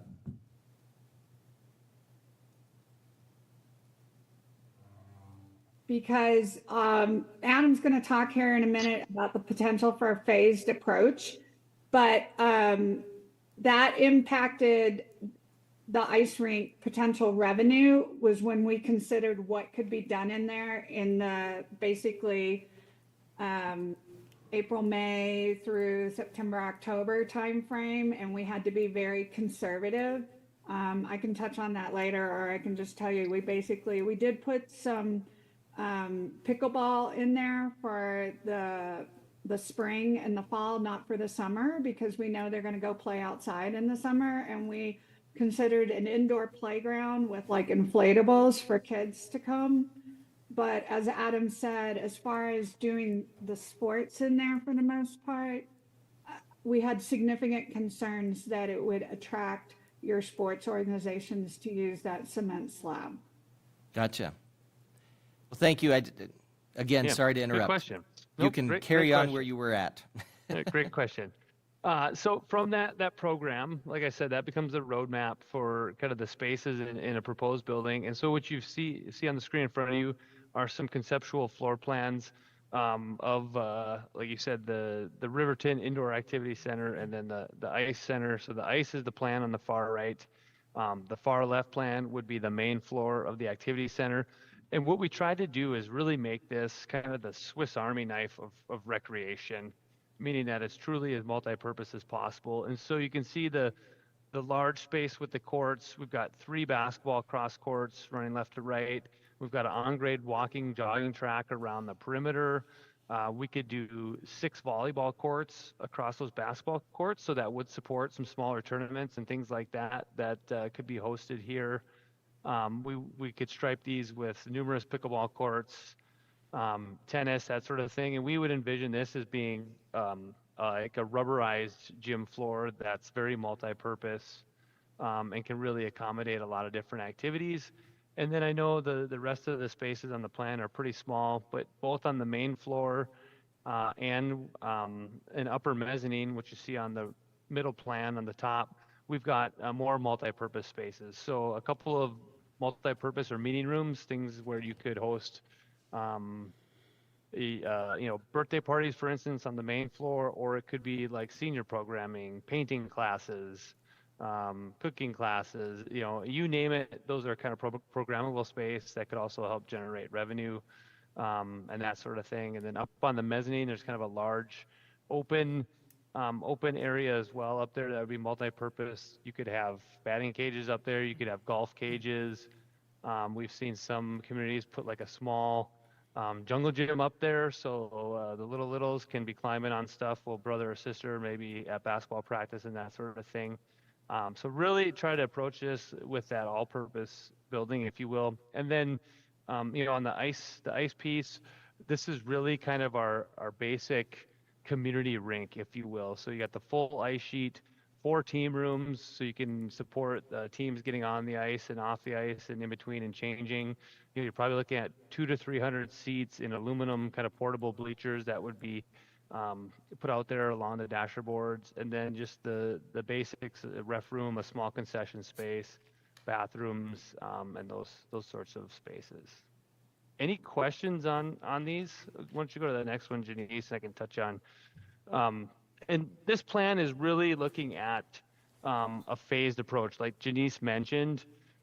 So many communities we work with, are all fighting uphill and trying to get their projects funded and get off the ground and that sort of thing. So very common to look at a phased approach where, for instance, you could build the activity center piece like that you see on the left, that kind of court, field house, gymnasium space. And then you could come back in 2 years, 5 years, and you could build the ice piece and attach it onto it. A connected approach would have some efficiencies, often in parking, number of bathrooms, plumbing fixtures, those sorts of things. So there can be a little bit of cost savings if they're planned for or if they're built together out of the chute. But a lot of times it's more feasible for communities as funding can come in over a longer period of time to kind of phase these and make it happen that way over kind of a longer duration. Lastly, our team was looking at these kind of proposed facilities, if you will, the Riverton Activity Center and the ice piece, and we crunched some construction costs to these as well, and then factored in total project costs. So very simply, the construction cost is basically your bricks and mortar, labor to build a building, and then soft costs are going to be things like your architecture and engineering fees, building permits, furniture and those sorts of things, other soft costs, and then combined, that becomes the total project costs. So if you look at this sheet, we had the indoor activity center coming in basically between $14 million and $16 million in total project costs. So that would be all in. And we use that range because we looked at two different building systems. One of them utilizes kind of a tensile fabric over a steel structure for the roof and walls with some additional materials. And then the more costly option utilize a full-on pre-engineered metal building. So same steel frame, but clad with metal siding on the interior and exterior. And same thing on the ice. That project proposed is roughly 13 to 15 million, as you can see there. And again, that's total project cost. Only thing not included really would be any cost for land if the city had to purchase any land to move forward with a project. Any questions on the budget? We'll flip it back to Janice. So after the spaces were, we considered what the community wanted, and we considered, looking at those demographics and knew that we needed to work with an attainable, modest budget. And then Adam and his team came up with, some of these options between building it out of different materials, or potentially you could build one or the other, or you could phase it, build one and then add the second one. Then that led into, we've shared with you the estimated cost for the project, but there's the cost to operate it every year annually. So then we started with the operations plan, and we start from scratch with a line item budget, and we have to look at all different things, both on the expense and the revenue side. And all these different components, plus a few others, lead us to where we get to at the end. We looked at the staffing and the supplies, all the things that you see on this slide here, to try to find out what's the cost recovery going to look like for your community. And just to pull a few samples from the report, when we do this, we consider, industry best practices along with what Riverton, the characteristics of your community and what's realistic, right? So when we met with those focus groups, one of the things we found out is that the local sports organizations do not pay to use the school facilities right now. So their operational model does not include having to have funding to pay to rent facilities. But as we talked with them, they also felt like that their groups would likely pay if it was a quality facility, if it was a good facility. And we also had to look at the same thing for admission fees, right? Is to think about what can your community afford to pay. And if you are paying for an admission or membership, basically you're just paying for either use of the track or drop-in time on the court. So you may go to some other rec centers and they have much higher fees because they offer more amenities. But we tried to price this both at what we thought was appropriate for the amenities being offered, and then because the city would be the owner of the facility, then residents should get a better rate than non-residents, right? So we developed the dual structure where residents get a better fee than non-residents, and tried to balance that with the cost of living at something we felt like was attainable.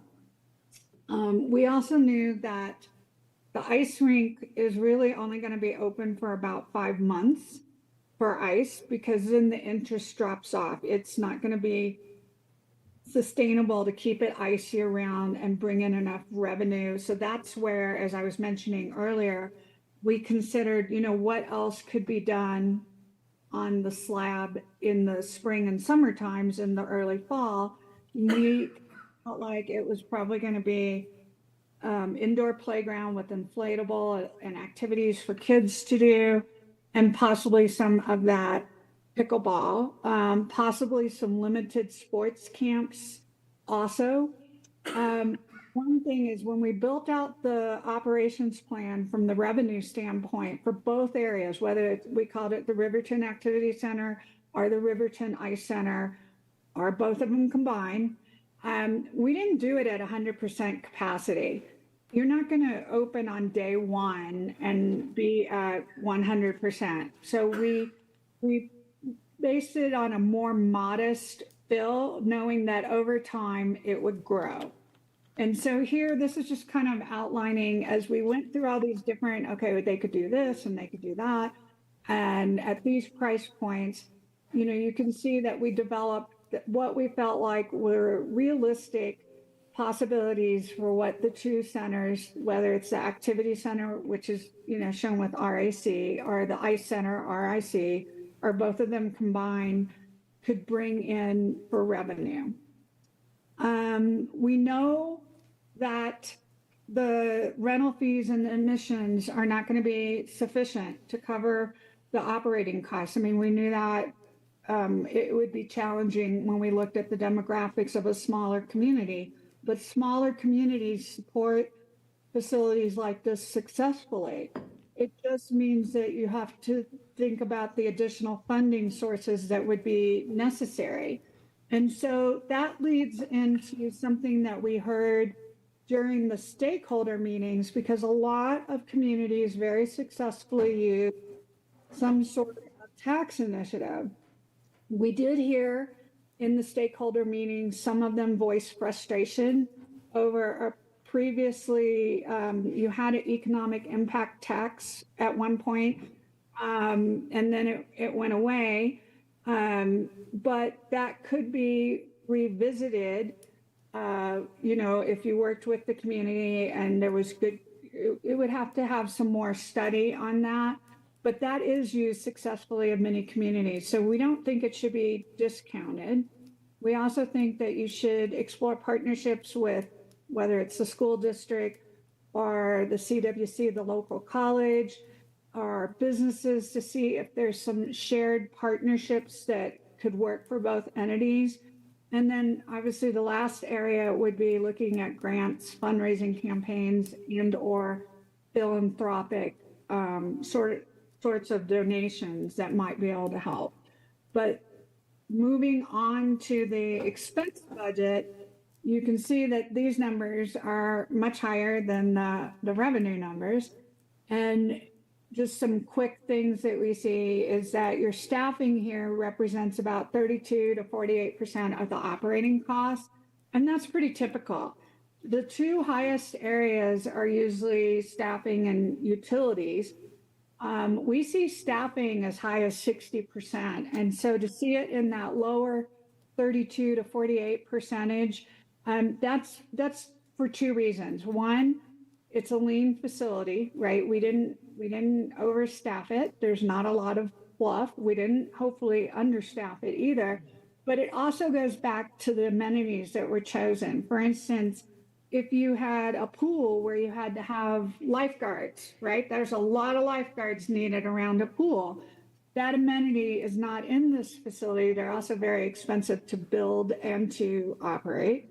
So that kept the staffing costs down. Trying to think if there's anything else. We did also, if you look at the bottom, we put in CIP planning of about $75,000 a year, because we know the first year things are under warranty, but then as time goes on, you're going to need to repair or replace. So we want you to build up a capital improvement fund, a capital improvement plan. You know, communities call it different things, but we put all the different things in here that would need to be considered. I mean, these plans are flexible as things change as time goes on, but this gives you an idea of the cost to operate. And then to somewhat summarize that up, you can see that it depends on what you do and how you do it, right? If you were to just build the activity center, your year one, you can see that you've got about a $500,000 deficit that would need to be subsidized. If you just build the ice rink, you've got a $465,000 deficit.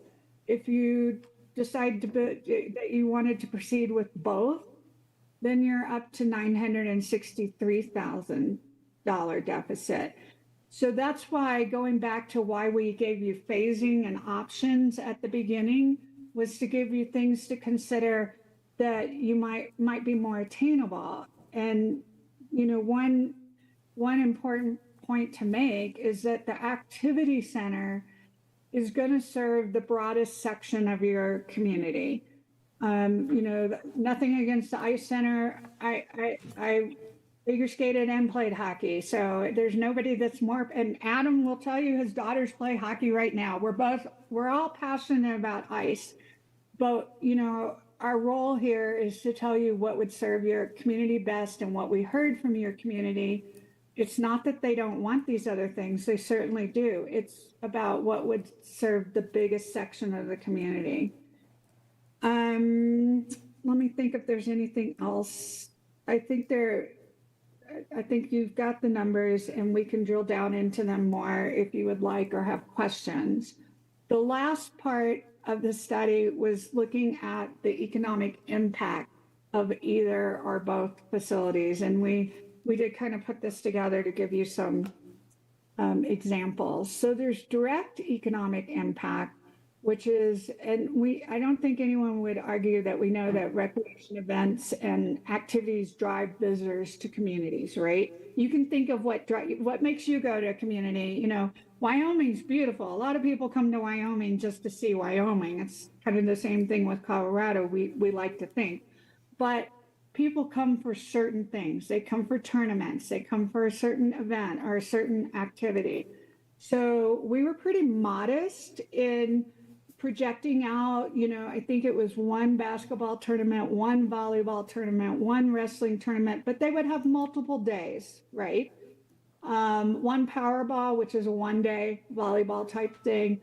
You know, how many stays a tournament of that magnitude that could be serviced by the size gym that we have in the plans, what would that look like? How many people would be there? And we did not count Riverton residents. So we had 30% of the participants are going to be local. So we didn't include them in these calculations. It's the 70% that we felt would be visitors. It could even be a higher percentage, but we like to be conservative. And we also looked at the ice hockey games for an out-of-town team. Again, we're not counting the local team. They already live here. And to calculate these numbers, we use the government per diem rate, which is $110 a night for lodging, $68 for a day visit. If you're only getting dinner, which could be at a hockey game, it'd be like $28. If you're doing the whole day, it's $178. And so when you factor all that in for the outside visitors coming into the community, we also factored for youth events, one adult. And it's likely going to be more than one adult coming with them. But again, trying to be conservative, that's what brings us to the $328,000 annually of direct economic impact. And there's certainly things that can impact that upward or downward, you know, with the final design and where it's located and your operating philosophy. This is we felt a realistic estimate of the direct impact, but it's not the only impact of either facility. There's the total economic impact. And I know that this is a little bit harder and there's a lot of different ways to think of this number, but you take not just the direct impact, but then there's indirect impacts. For instance, when you build a facility and you hire new employees, they have disposable wages, not that 32.8% for housing that they have to have. We're not talking about that. It's the rest of it. So they have some wages that they can now spend in the community. There's sales tax on some of these things. And so we use the 5% sales tax from the direct impacts. And then the last one, which is a little bit varying ways to think about it, but it's induced. So this money comes into the community And then how many times, a lot of people call this rollover, and there's different ways to calculate it. Some people use anywhere from $1 rolls over for $1 to 7 times. We were conservative. We use a rollover rate of 1.5. So when we look at the indirect and the induced, and we add that to the direct impacts, that's when you start getting to that 1 million annually. And so there is the ability, you can decide which of these numbers you feel most comfortable with, but there's no doubt that the direct impact would occur. And then you're also going to have some rollover and indirect impacts. So that's kind of an overview of the study as a whole. We know, the community spoke out loud and clear with that incredible return rate on the survey. And then honestly, with the focus groups, all those groups showing up, that was amazing. We don't always hear from all those groups. If we're lucky if we get some of them. And they all said, we really want and need a safe place for our youth, our families, our seniors to come indoors. And so it's not just a want, I would say that is a need. But the question is how to get there. We've tried to provide the information for you to consider of what it would cost to build it, what it would cost to operate it. And we tried to plan it well so that it can serve a great cross section of your community and really enhance that quality of life and bring even businesses and people to come to your community and stay in your community. I remember somebody in your focus group talking about, our kids graduate high school and then they leave and they want a facility like this so they'll come back and raise their own families in Riverton. So that's the end of our presentation, and I'm sure that we're happy to answer questions or clarify anything that maybe we didn't explain well. Well, thank you. Appreciate you summarizing 99 pages, or maybe I'm wrong, was it 92? 90-something, close to 100 pages in a pretty short amount of time. Any questions from the council? I kind of asked mine previously, so I'll let everybody else have a go at it before I ask anything else. Your Honor. Councilwoman Johnson? I just had a quick question. Was there any indication where, in the event that we were able to make something like this happen, where a good location for something like this would be within our city? I would say that people had opinions and they varied. The one that I felt like I heard the most, and Adam, feel free to speak up if you heard differently, was down by the Walmart area. But I don't think that the location was maybe the most important factor to the people that we spoke with. That would be my take on it. Yeah, I would second that, Janice. I think a lot of people recognize that there could be some good synergies with some of the recent development in that part of your community, hotels down in that part of town and that sort of thing. So I think that one definitely rose to the top. I think we talked about some other near the old school, I believe, was one, and maybe some others. But there's a lot of factors with site selection if you get to that point, looking at infrastructure that might be in place, size, if somebody's willing to donate some land or give the city a deal, that's always usually factor number one. Great, thank you. Any other questions? Well, Nope, not at this time. Oh, not at this time, he says. I guess just a couple of things I wanted to clarify. First off, I really appreciate how detailed you went into everything. This is a lot to unpack. I actually read it before tonight, and then I was reading it through it again and discovered new things that I hadn't even remembered were in there the first time.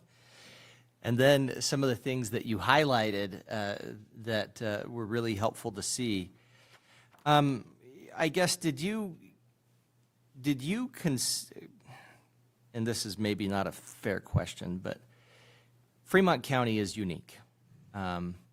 You have a little bit of this underlying competition, I want to say, maybe between some of the communities, not always necessarily being excited or being willing to put in money that maybe would benefit another community, and I'm maybe being a little more blunt than I should be. But that sometimes is an attitude you might see. Do you think that there would be support and interest and attendance from people throughout the county, and that wouldn't be, I guess, chilled? I'm saying that just because of the hockey part of it. But that wouldn't be chilled by the location being in Riverton versus Lander versus Du Bois versus Shoshone, Hudson, anything like that. What was your takeaway from that? I heard that the sports organizations are traveling right now to go other places to get the space that they need. You know, the ice hockey group in particular, they only have ice for about 6 weeks. So they play all their home games in that 6 weeks, which is a little unusual. You know, we did hear, I feel like in the focus groups, some discussion of, if you're asking, is there a willingness to come to Riverton or to travel somewhere in between Riverton and another location? I think that there is. I mean, they're doing that somewhat right now. But I also felt like I heard they really wanted something in Riverton. Did I understand your question correctly, or? No, that's about right. And there had been some discussion about 5 or 6 years ago, and one of the ideas was something that was along the lines of having something that would look like a campus in Riverton and a campus in Lander, with the idea being, and you use the word campus, and you start getting people that get frustrated with the hospitals and having them kind of split up between Riverton and Lander, and that gets people a little bit irked. And I know this wasn't something that maybe you specifically discussed, but as I look at, you know, kind of how you split this out between the activity center and the ice center, would you see a possibility where it could work if, rather than considering this at the same location, if you had one that was in Riverton, one that was in Lander? I mean, any thoughts about how well that could work or not work, or if there would be more interest in it that way? I think, you know, that would be a great idea if the two communities could partner and don't duplicate services, right? Have our amenities, have some in one community and some in another. I think that you know, how long is that drive? 45 minutes, or is it longer? Well, it depends on how fast you go. Some people might do it in 15. I don't.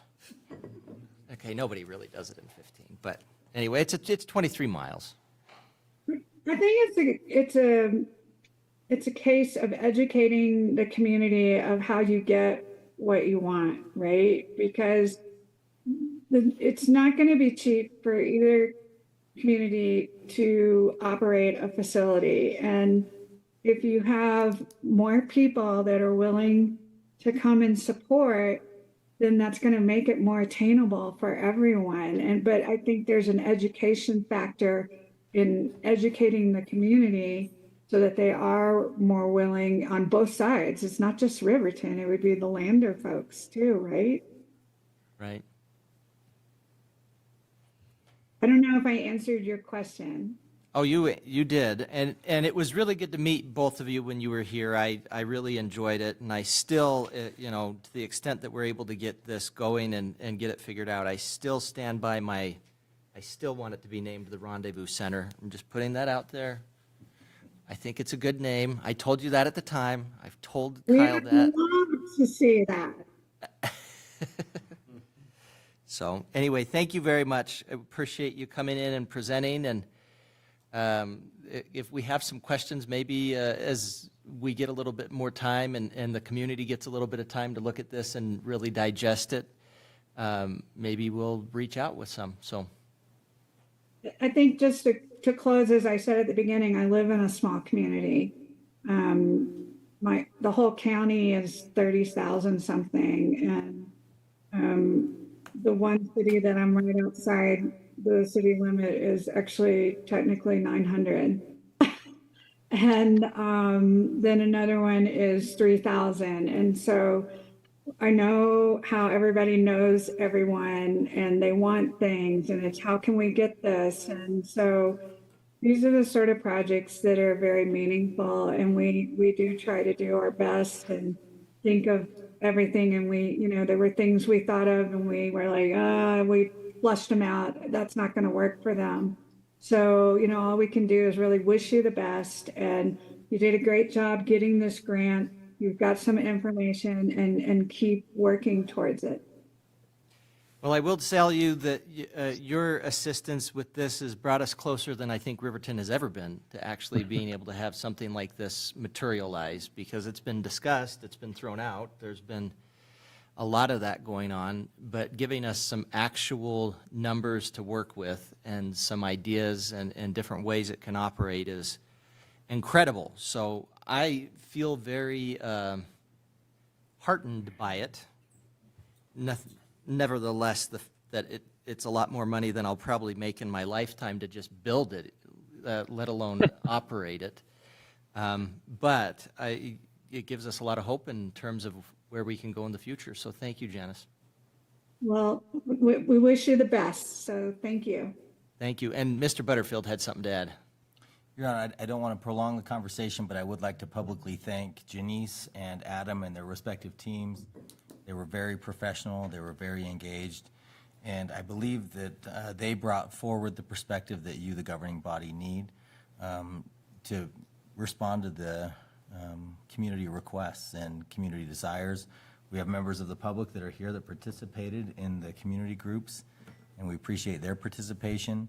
And I can underline that both Janice's team and Adam's team took a very unbiased approach to this. They heard as many perspectives as they could and produced what I think is information that allows us to now confront and brainstorm and solve problems rather than deal with things that are a little bit more ambiguous. And I think when we have information, it leads to better decision-making. And I very much thank the professional approach that this team provided.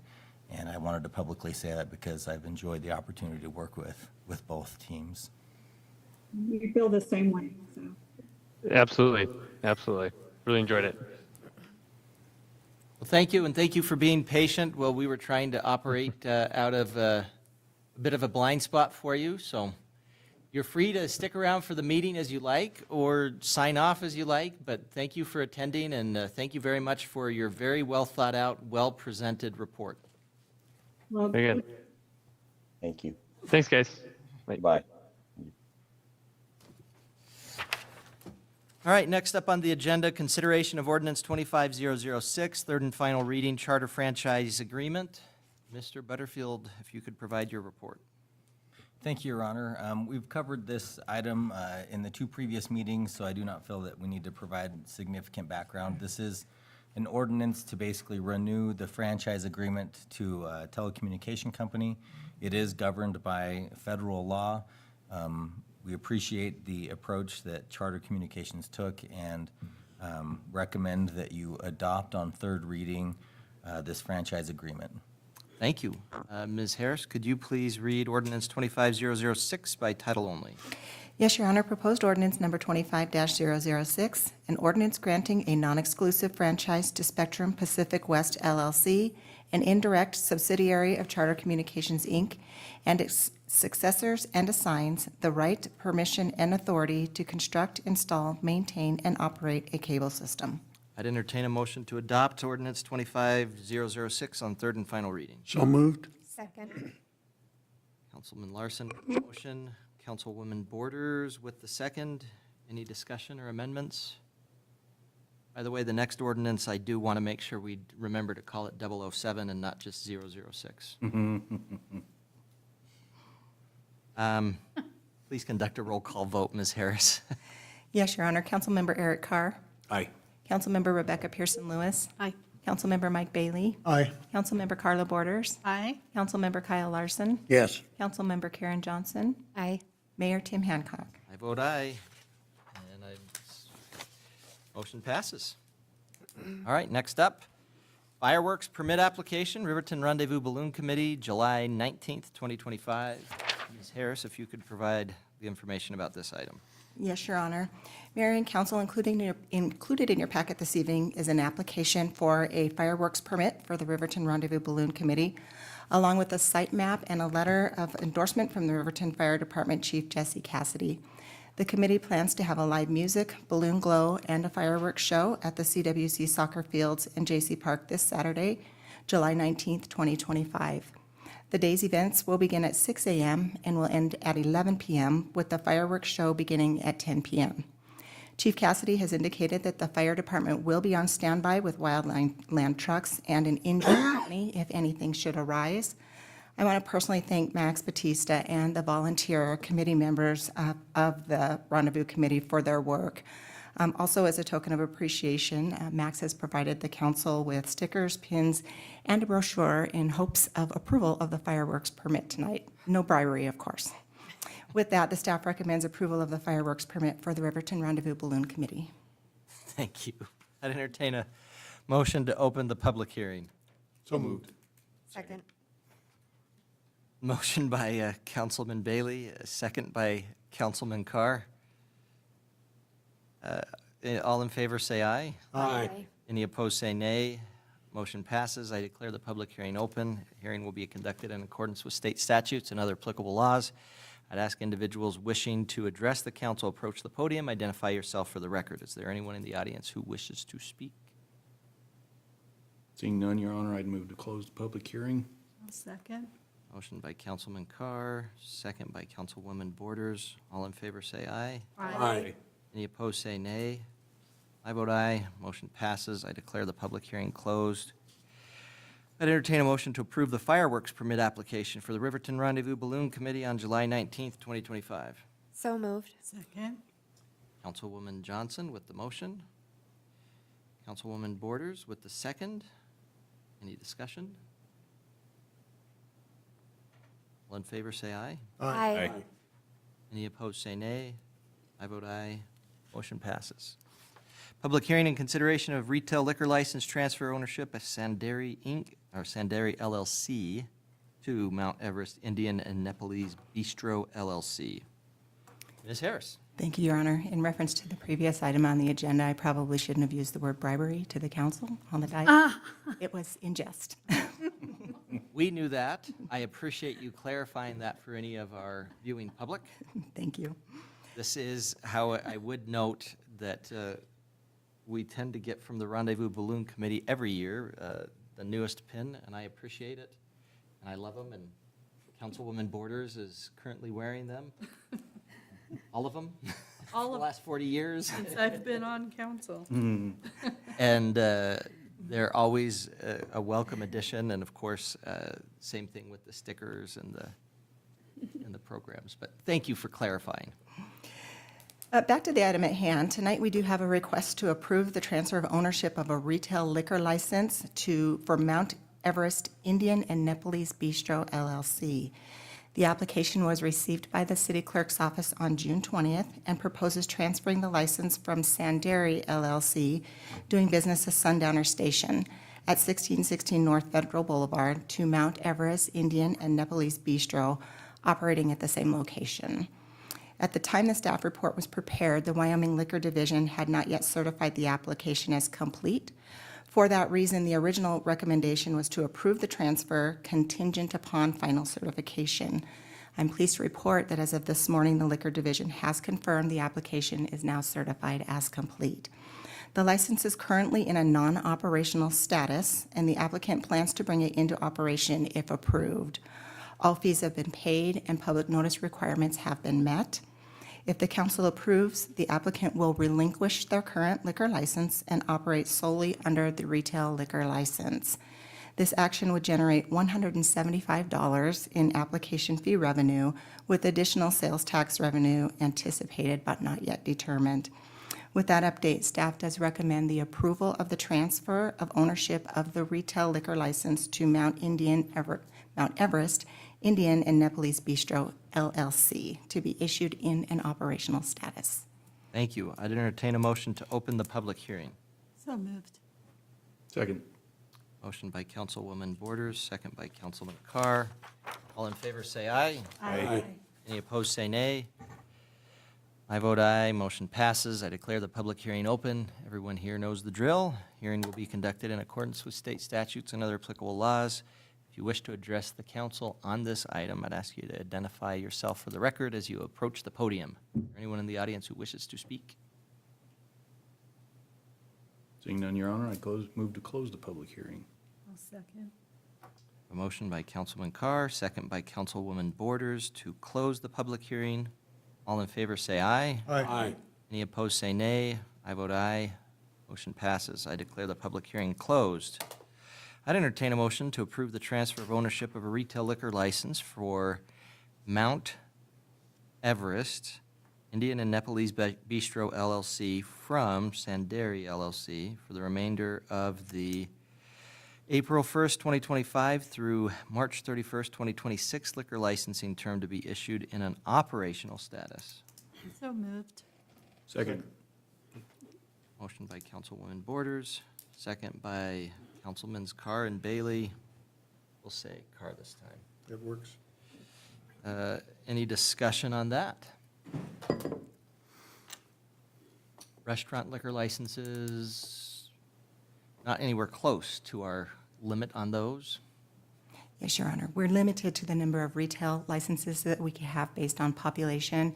If this restaurant license is relinquished, as it will be with this approval, anybody that moves into the city or as a restaurant should choose to apply for a restaurant liquor license, we are not limited on those. But we are on the retail liquor licenses, and this would move that one from being non-operational and at risk of possibly not being able to continue to be used to operational status. Correct. Makes a lot of sense. They have been operating with that restaurant liquor license there. So, any other discussion? All in favor, say aye. Aye. Any opposed, say nay. I vote aye, and motion passes. Bid award, operations truck. Public Works Director. Thank you, Your Honor, members of the council. In front of you tonight is the consideration of the approval of the purchase of one new 3/4-ton crew cab four-wheel drive standard bed work truck. This was budgeted in this last year's budget at $57,000 for the total truck, along with purchase and installation of required equipment. So that'd be the procurement of the vehicle plus the equipment for this truck. Per Wyoming State statute, the purchase of this truck was competitively bid. It needed to be competitively bid. This bid was advertised beginning June 18th of this year. And this was opened publicly on July 3rd of this year. Bids were received from three different entities, with one entity submitting two bids. One out-of-state vendor submitted a bid, Nelson Auto Center. I believe they're from Michigan. I have Lane Davis in the audience. He's the fleet and sanitation supervisor, and so he just confirmed that as well, who were also very competitive. And then there are three in-state vendors as well. The Wyoming State statute provides a 5% bid preference for in-state bidders, so 5% was added for consideration of all the bids to the out-of-state bidders. That's per statute 166102. I have listed below, there's 5 bids. I'll read off the lowest 3. The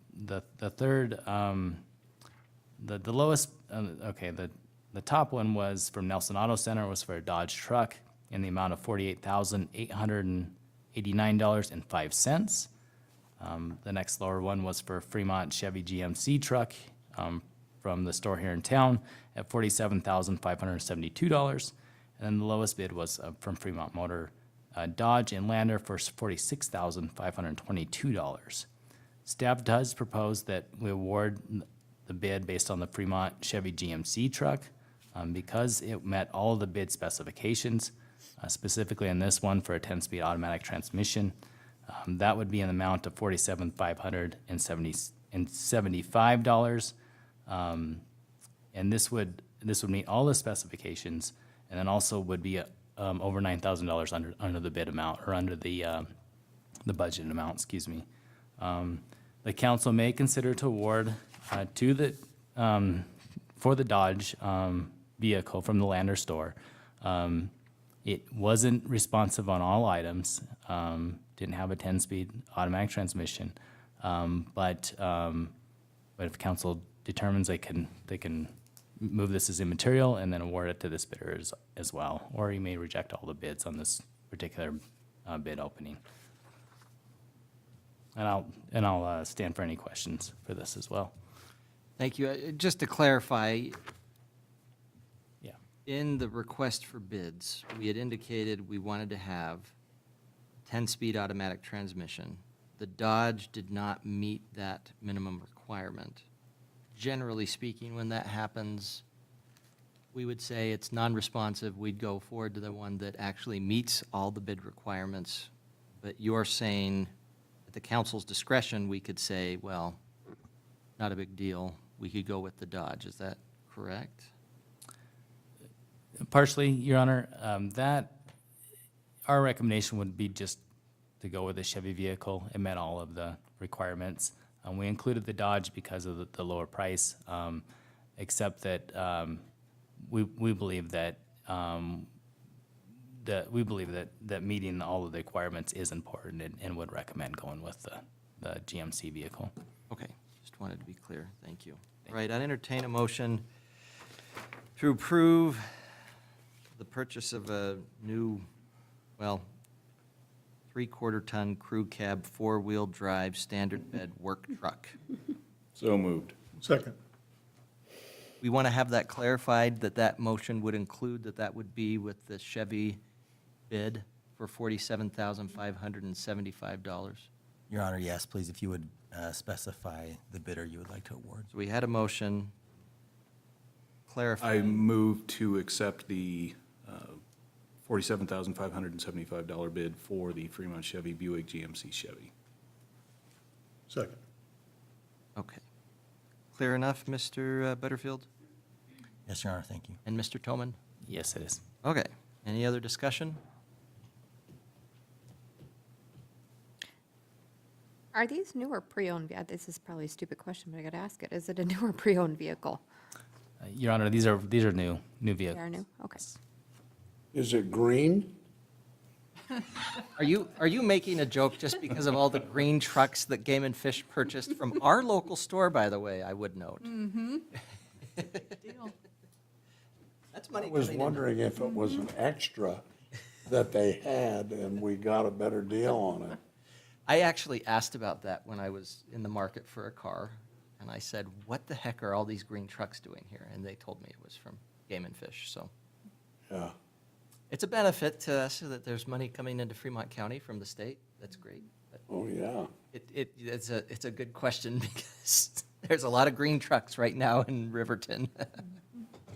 Your Honor, I was told this one would be in white, and all the green ones were spoken for. Oh. Not green. Not green. That's too bad. Is there a way we could request green? I was told no. I did ask. I was told no. Ain't in the United States. I'm glad that you were on the ball with that. All right, any other discussion?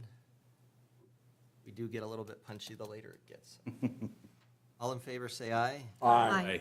Any opposed, say nay. I vote aye. Motion passes. Next up, Weed and Pest Tractor. Public Works Director's report, please. Thank you, Your Honor, and members of the council. The city staff recommends the city approve the purchase of one new four-wheel drive cab tractor. The city council has authorized the purchase of this tractor, and the council had budgeted $77,000 for the purchase of this in this year's capital budget. It would include the procurement of this vehicle again, and then any installation of any acquired equipment. This was competitively bid. The bids were advertised June 18th, and then closed on July 3rd with the bid opening held on that day. Two bids were received. One wasn't responsive, and one was also non-conforming. The same one that was not responsive was non-conforming. So city staff does recommend that the council award this to the bid to Stotz Equipment, who was deemed responsive, met all the specifications of the advertisement that went out, and then and was under budget as well. That bid item was $73,250. If awarded, it would come in under the $77,000 by an amount of $3,750. The reason I say the second bid came in from Brown's Equipment. It wasn't in a sealed envelope, which is fairly important for the bidding process to keep bid integrity. And that's why we recommend to go with the Stotz tractor. Staff recommends that, excuse me, and I'll stand for any questions on that. All right. I'd entertain a motion to approve the purchase of a new, I noticed that Mr. Toman said that, four-wheel drive cab tractor from Stotz Equipment for $73,250. So moved. Second. Motion by Councilwoman Borders, second by Councilman Carr. Discussion there. Your Honor, I have a question. Go ahead.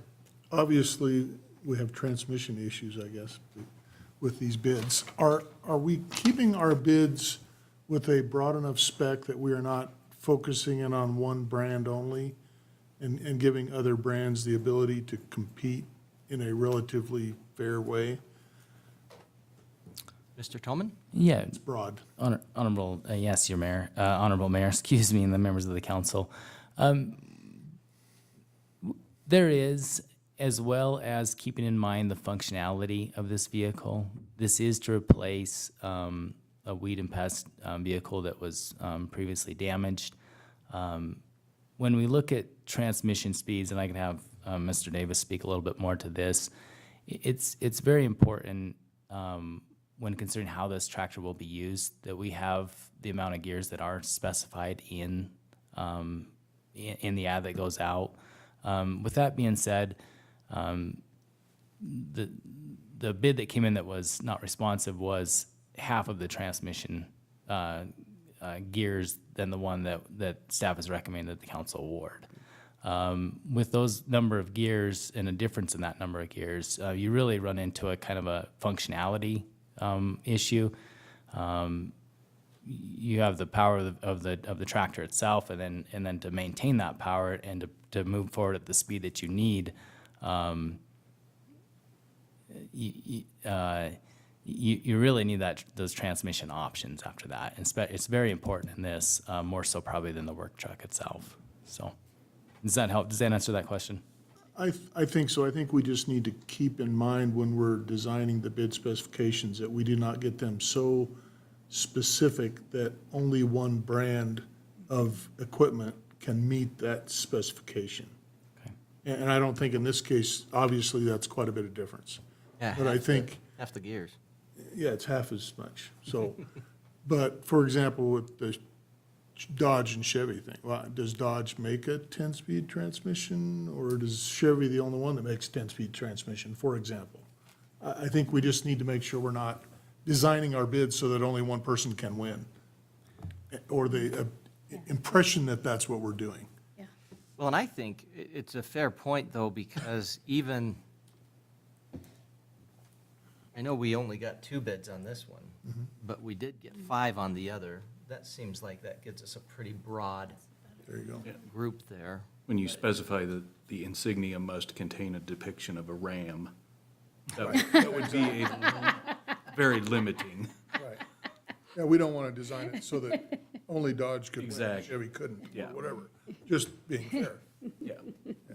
But we want to get the right tool for the job, too. Right. So. Yeah, the last thing you want is you want a, 3/4-inch socket and somebody's saying, oh, here's a 7/8, that should Right. work. Yeah.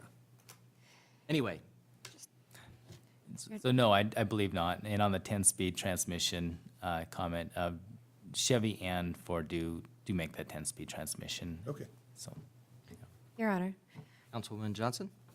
just out of curiosity, You said that the previous one that we had was damaged. Is it unrepairable to a point? I mean, what's the difference in, please forgive me because I'm not a car buff anything, but is there a major difference in cost to actually just put in a transmission that you want and repair what we have versus replacing the whole thing at this cost? Your Honor, the previous tractor,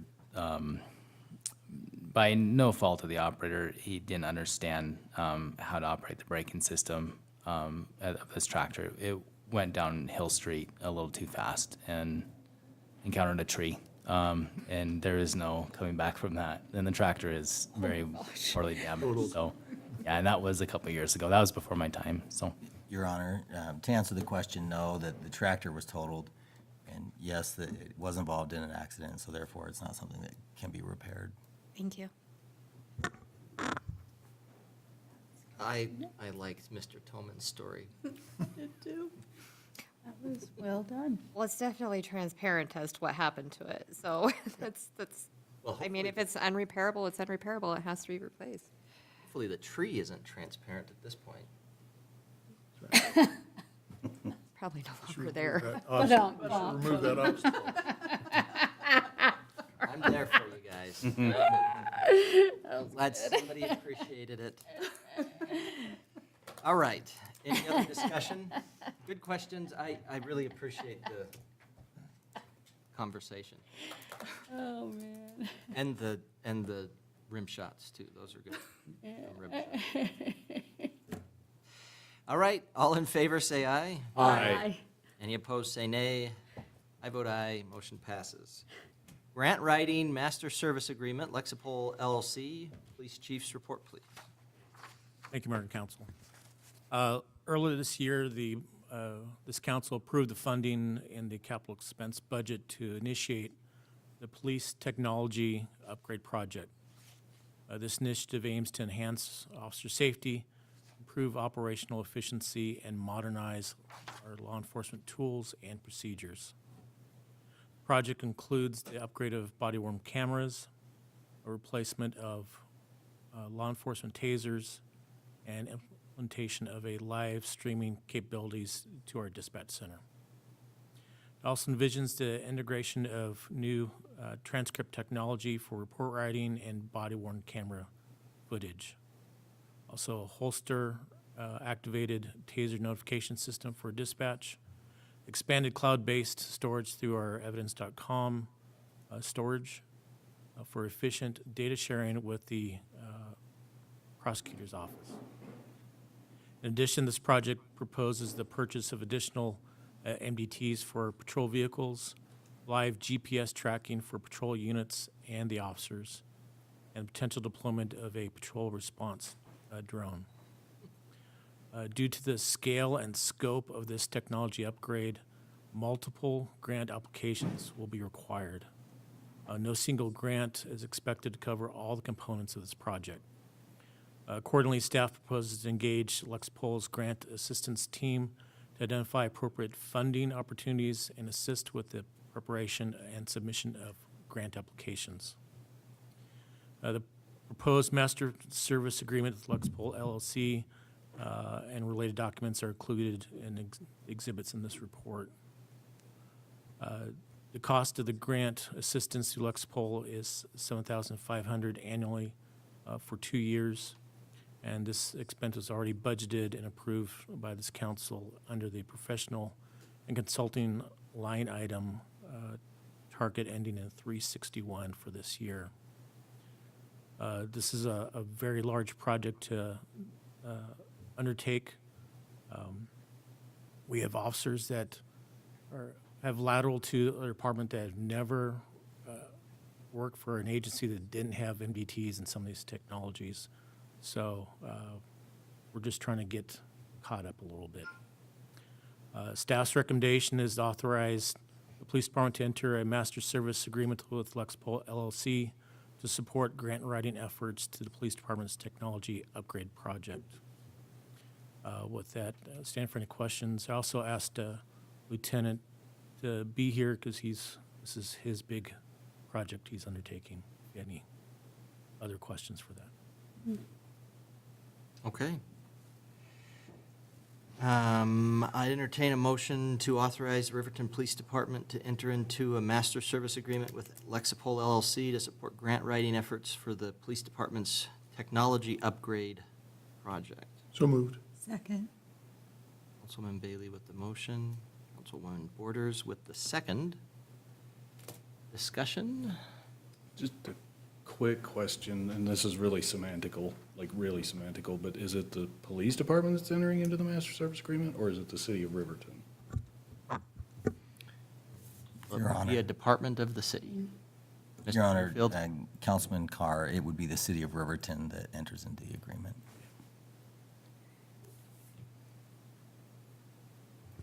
Your Honor. Councilwoman Johnson? You guys know I support y'all. I have heartburn with this one. I'm sorry. At $15,000 for services ultimately over 2 years, that does not guarantee that you will get any grants. It's just the assistance in obtaining them and researching them. And I understand how beneficial it is and how it can help. But I almost feel like with the amount of grants that we rely on in this city, that it would be more beneficial for us to send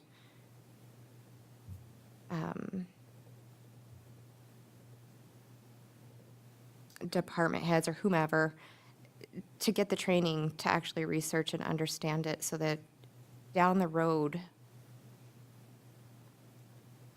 we can look at grants in a whole different light so that we can continue to search for grants for different things, not just the AI capabilities and the new things that they need, but we need somebody to put forth the effort and the work.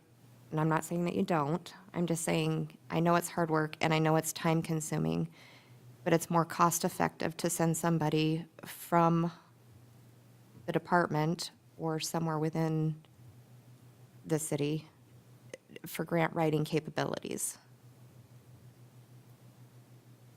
Your Honor? Any other discussion? Councilman Carr? Just, it kind of in response, I would agree that would be awesome, but I do know, we can't guarantee that we're going to win more grant funding. I do know if you task someone with something they don't want to do, your probability of that goes way down. And so if we've got professionals that know what they're doing and have, this is what they want to do, I think that dramatically increases our probability of getting the funding or the grants. Direct from Lexipol, though, it says that they do not guarantee grant funding. They only. Oh, no, they the- can't. The resources. can't. So no, I understand that. I'm just saying $15,000 for just grant writing services could be better utilized if we sent somebody who maybe showed an interest in it to help us down the road and in the future. It's $150 to send somebody to grant writing school versus $15,000 for an unknown. And I support it. I do. I support you guys beyond belief, and I want to see this go through, but that's a big one. Do you think you can hire somebody for $15,000 for 2 years or a year to write grants? Any thoughts there, Chief? Or that you can, that Mr. Butterfield has a spare person that has nothing to do but to learn to write grants? Well, how many things are we going to outsource? And As much as it seems, in a lot of cases, outsourcing is the cheapest way to go. Hands down. Having additional people that are on health care and on retirement and on vacation and sickness and accident is not the way to go. We're trying to reduce numbers in the city budget, not increase them. Appreciate the discussion, and I guess I had another question that's just on a little bit of a different line. Chief, when we do something like this, where we're looking for professional services, not quite the same as an engineer or something like that, are we required to go through any sort of, I don't want to say procurement process, but like a request for proposals or anything like that? I guess, is there any issue with entering into a contract with someone, you know, based on kind of what we're looking at without going through the process we might normally do with an RFP or whatnot? And anybody can answer that if it's not the chief's bailiwick.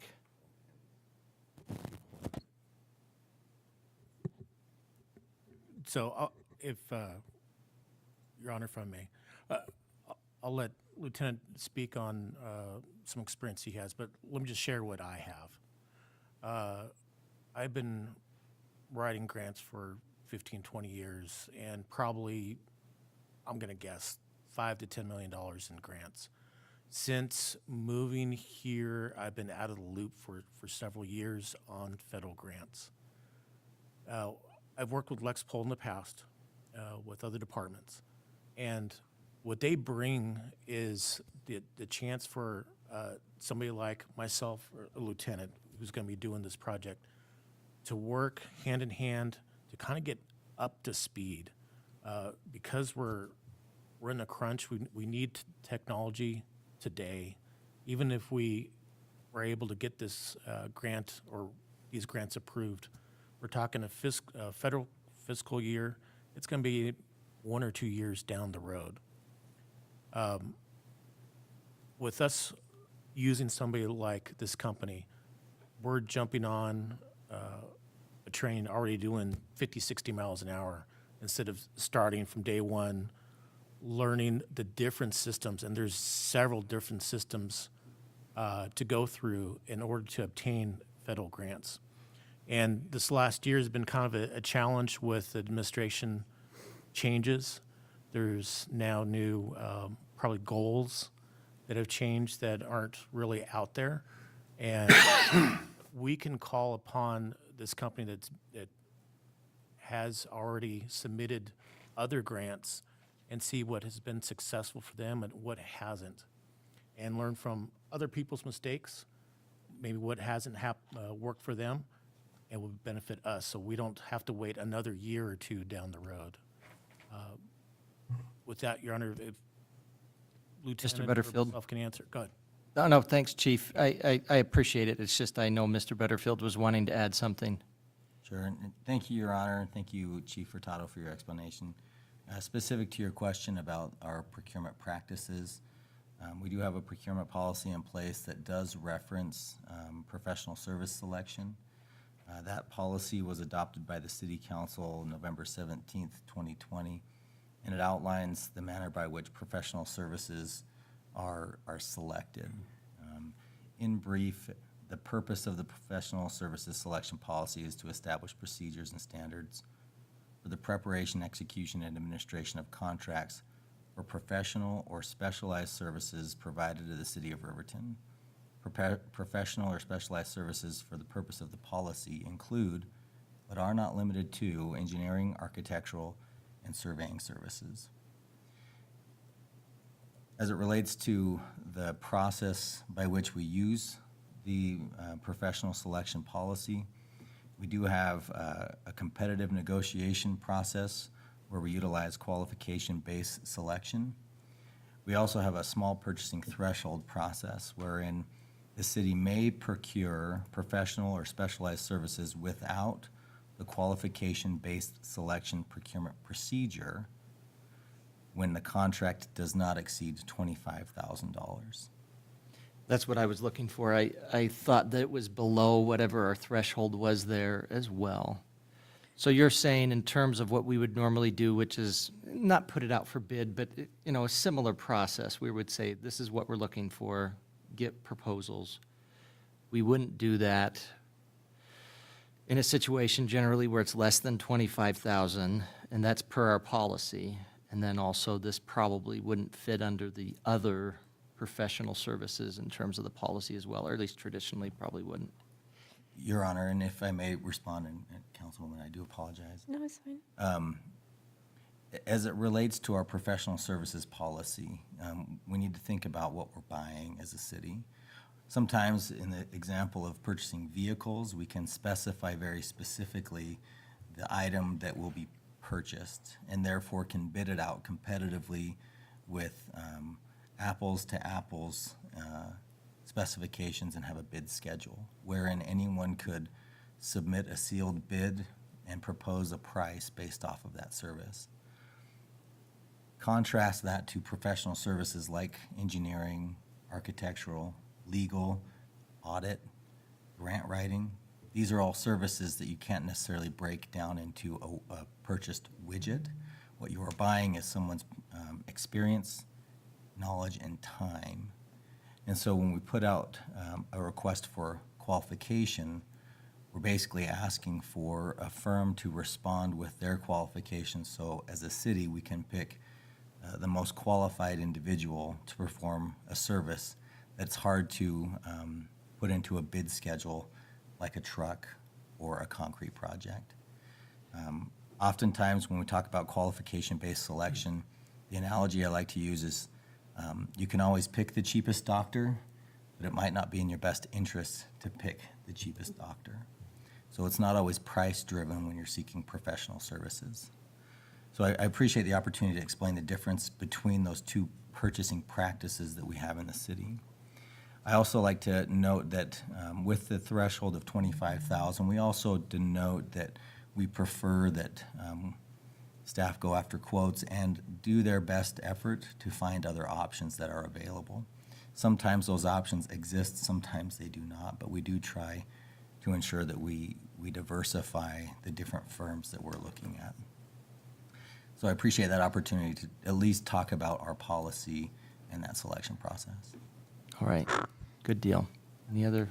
I do. I'm sorry, just one more quick question.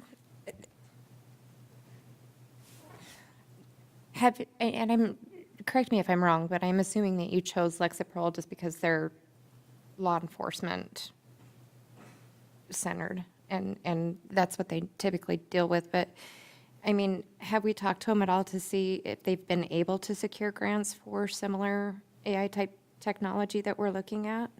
And what their success rate is with that? Mayor, myself and Lieutenant Warden had a telephone conversation with LEXIPOL. If it's okay, I'd like to have him speak on that. Sure, Lieutenant, please.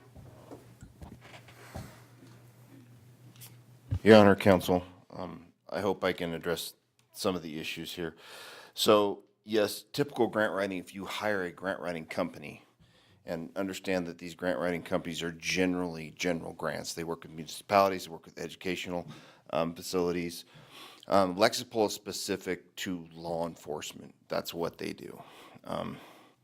One of the things that is important to remember, to hire a grant writing company, depending on the size of their grant, they're usually asking for a percentage of their grant plus their fee if it gets awarded. Those range between, for one grant, over $1 million, those range between $12,000 and $15,000 for that grant to go and ask somebody to do that, to contract those services. Again, you're never guaranteed of getting those grants. LEXIPOL, one of the things that they do is that they've offered this grant cert writing service for years, and this money we're asking for is assistance over 2 years with them writing one grant start to finish. Now, I want to explain something about municipal grants, especially for police departments. From the moment you start writing that grant to the moment that grant is done, you've got at least 100 hours of employee time put into that grant. And it just doesn't include the police department. The finance department has to get involved. Legal department may have to get involved depending on what it is. So it takes a lot of time. Writing the narrative for a grant is not the difficult part. It's navigating the federal system. There's 3 different websites you have to fill out paperwork on, and that's where it becomes a problem. Because when you go and you start searching for grants, which LEXIPOL already has identified the grants that law enforcement, has anybody ever been to grants.gov? Mm-hmm. You put in your search criteria and nothing shows up. Every federal grant in the system is in grants.gov. And it's very difficult to find those. That doesn't mean we can't find them. All right, but the important part is here is that we are asking in one particular grant for $1.16 million to cover all of our technology upgrades so that money doesn't come out of the city budget. It's up to you to decide whether or not that's a good use of our funds compared to what we're asking for. The possibility of us saving the city $1.16 million, or we pay that out over the next 5 years.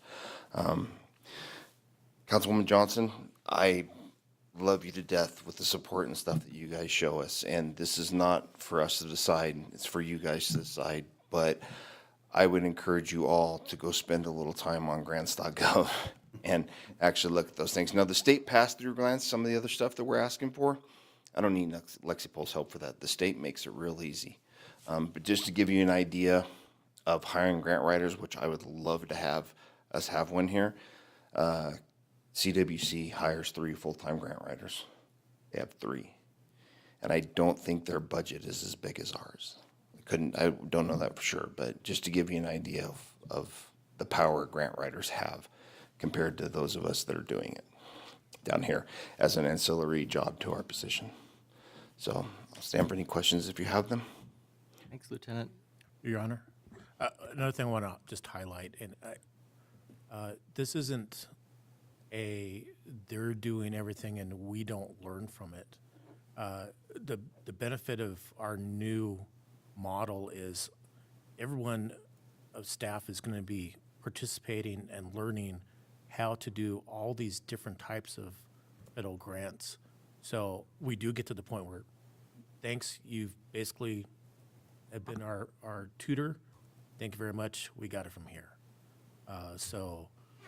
Succession planning is in place.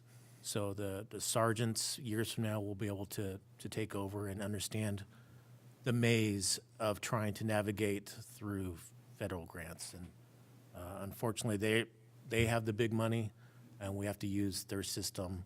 It's just nice to have veteran personnel that will be able to show us how to get through the system and have a better chance of getting grants and improving the city. Mr. Butterfield, have we used anything like this previously? Your Honor, we have used professional services to help us secure grants over the years. One most recently was the services provided by Ayers and Associates to help us procure the Brownfield grant. That was a contract that we brought before you in the last fiscal year. And fortunately, with the assistance of Ayers, that grant application was beneficial. One of the reasons why we brought forward that proposal to the council to use a third-party consultant was the technical side of the Brownfield program that we did not have a lot of experience in, and therefore felt that we wouldn't be as competitive writing that grant on our own without the assistance of a third-party professional. And we did receive value because that third-party professional also was able to partner with the University of Kansas and the University of Wyoming to review our application before we submitted it to the federal government. And I appreciate that the council is taking opportunity to ensure that any dollar that we spend of public funds is used in an effective manner. Through the years, we have put a lot on the departments and specifically department heads to take the lead in writing grants for the city. And that's something I'm very proud of because we like to carry our own weight and we like to get stuff done. Ms. Harris just provided me a note as a reminder that we currently have 27 grants budgeted this fiscal year, totaling $12.2 million.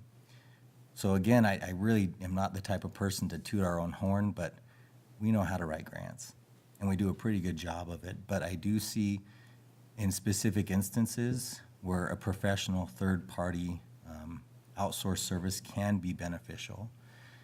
In the instance of the police department, I know that they have many duties to serve the community, and that takes time. And as Lieutenant Wharton said, sometimes writing these grants can require significant hours, and it's budgeting that time that can be a cost on the city as well. I'm confident in the expertise of the lieutenant and the chief to write this grant on their own, but they have requested through the budget process to receive this third-party assistance. And I also know that one of the other values they're hoping to find is currently in the federal government, it is a bit of a moving target when it comes to the grants that are available and also the different critical components that we want to include in our grants that we submit. and having a third-party professional that sees the national trends of what is successful and what isn't successful, and also has the time and expertise to know exactly what the federal government is going to require from us will be beneficial. Because I can say, when we write grants under the Biden administration versus the Trump administration, it is very different for what we're going to be graded on. And so I hope that provides some perspective, but I'm confident that if you choose that this is not the best use of funds, we'll get at it, and we'll keep seeking grants like we always do. Yeah. Councilman Bailey. Again, I think, as much as I hate it, that things are so complex when we're dealing with federal government, but it is. And so to have an expert that's what they do, is write law enforcement grants, I think it's to our advantage to take advantage of that. You know, I'm not an engineer, but I could probably design a garage that would stand up and it wouldn't fall over. But if I was going to design a skyscraper, I probably would need an engineer and architect's help. And I think that's where we're at. For the little stuff, I think we can do it ourselves. I think we need to take advantage of the experts that have written probably hundreds or maybe more of these grants. They know what worked, what didn't work. Here's the thing that made us score better on this one. And so they can help us. So I think it's money well spent, as much as I hate to say we're going to spend $15,000, but that's okay. You could build a garage, but it might not have the right pitch to the roof and might collapse under its own weight, or, you know what I mean. I'm pretty safe on a garage, but. And I see here, in terms of on the contract, 1 annual user subscription to Grant Finder, 1 grant writing submission per year, so I'm assuming then that would be 2 submissions then, would be the idea. Dedicated program manager, one-time yearly annual strategic planning session, custom grant research, bi-monthly grant consulting sessions, grant application and narrative review by team of experts, biannual performance reports, 25% discount off rate for additional grant writing services. So in other words, if we decided we wanted to use them in a future year, we would get a discount too. All right.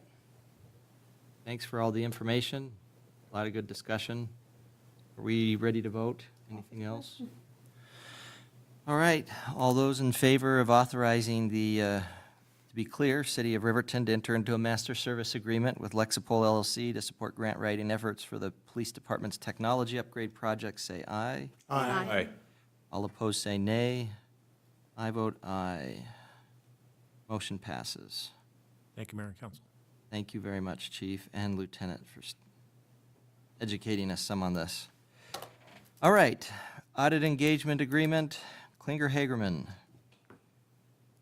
Ms. Harris. Yes, Your Honor. Council, this evening, we have a recommendation to engage Klinger-Hagerman LLC to conduct the city's annual financial statement and compliance audit for the fiscal year ending June 30th, 2025. As required by Wyoming law, municipalities must complete an annual audit of all funds and activities following generally accepted and government auditing standards. In 2022, the city entered into a 3-year agreement with Klinger-Hagerman, which concluded with the most recent fiscal year. The firm has now provided an engagement letter offering to continue these services for the upcoming year.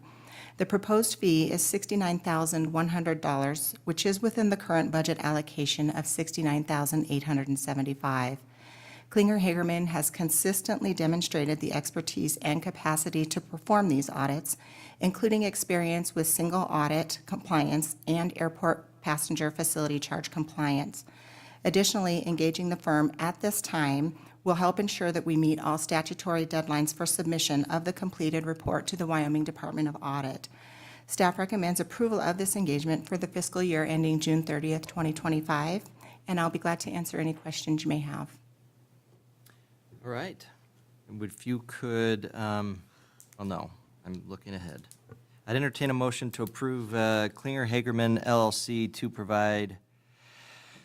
perform the city's financial statement and compliance reporting services for the fiscal year ending 2025. So moved. Second. Motion by Councilman Larson, second by Councilwoman Borders. Any discussion? All in favor, say aye. Aye. Any opposed, say nay. I vote aye. Motion passes. Thank you. Thank you very much.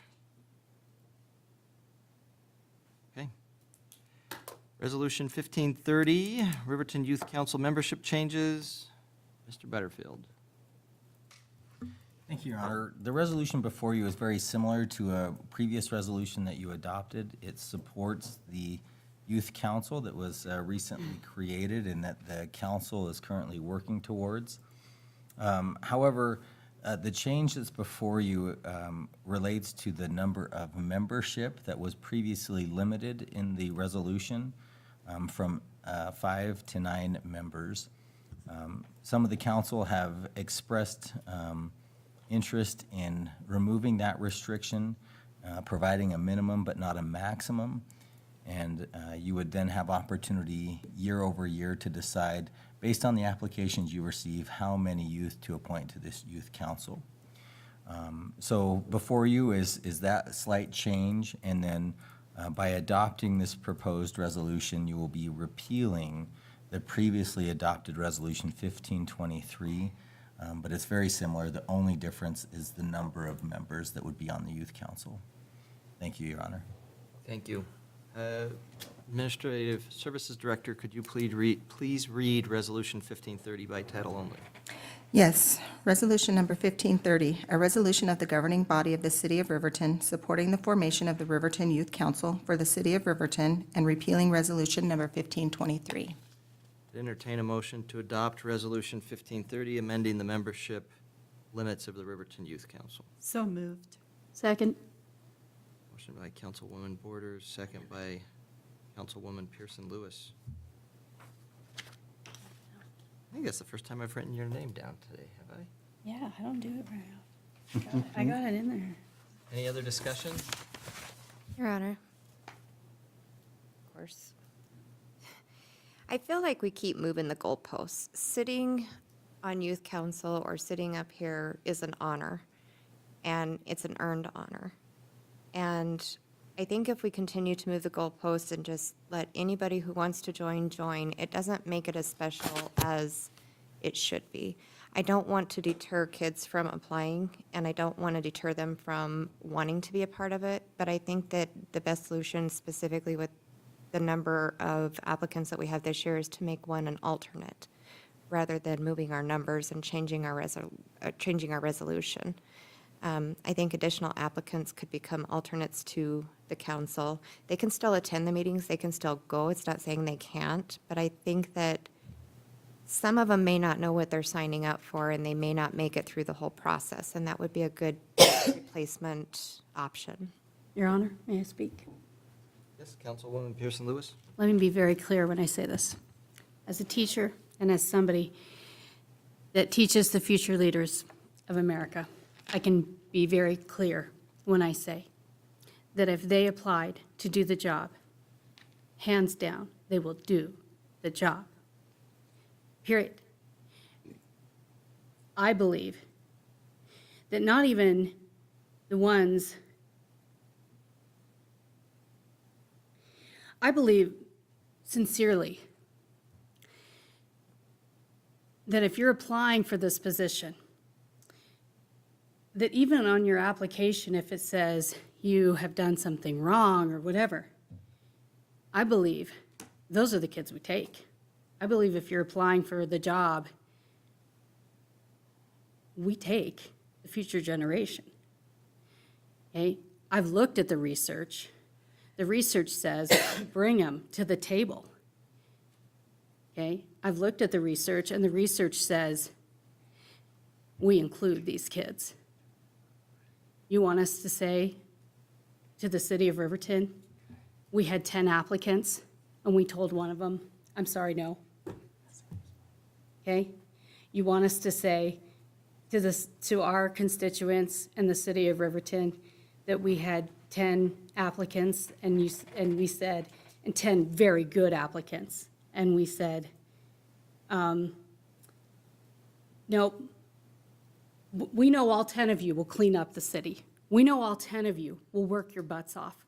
We know all 10 of you will work for this city and your future, and will come back maybe and support this city. But we're going to say no to one of you. You want us to do that? Because I don't. And that's what I have to say. Any other discussion? But Your Honor, on that same logic, there are 7 seats here. Okay. And if there are 3 nominees per seat, that'd be 21. And they're all equally qualified, and they're all willing to do the job. And you're saying, in that case, you're going to deny those 21? There's only so many seats. Well, and that's why. There's only so many seats, and whether a person is extra deserving, somebody is always going to lose. Always. Not necessarily. And I'll tell you why, Your Honor. No. We're not going there. We have 7 seats here. Will you admit to that? Yeah, but We will don't you have admit that 8, these we are don't not have elected? 9, we don't have 10, we have 7. They don't We have a only voting have voice. one mayor. All right. I think we've both kind of said the positions here. And I'll be honest, I can see both sides of this, and I understand what you're saying, Councilman Larson.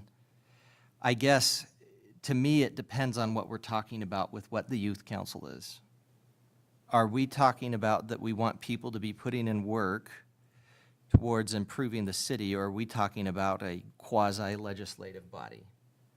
To me, from the time that we've started talking about the youth council, it hasn't ever really been a quasi-legislative body. It's been something that frankly is more akin to, and it's not a perfect comparison, but it's more akin to like the Key Club or something like that. High-performing, really good youth in our community who are willing to put in work.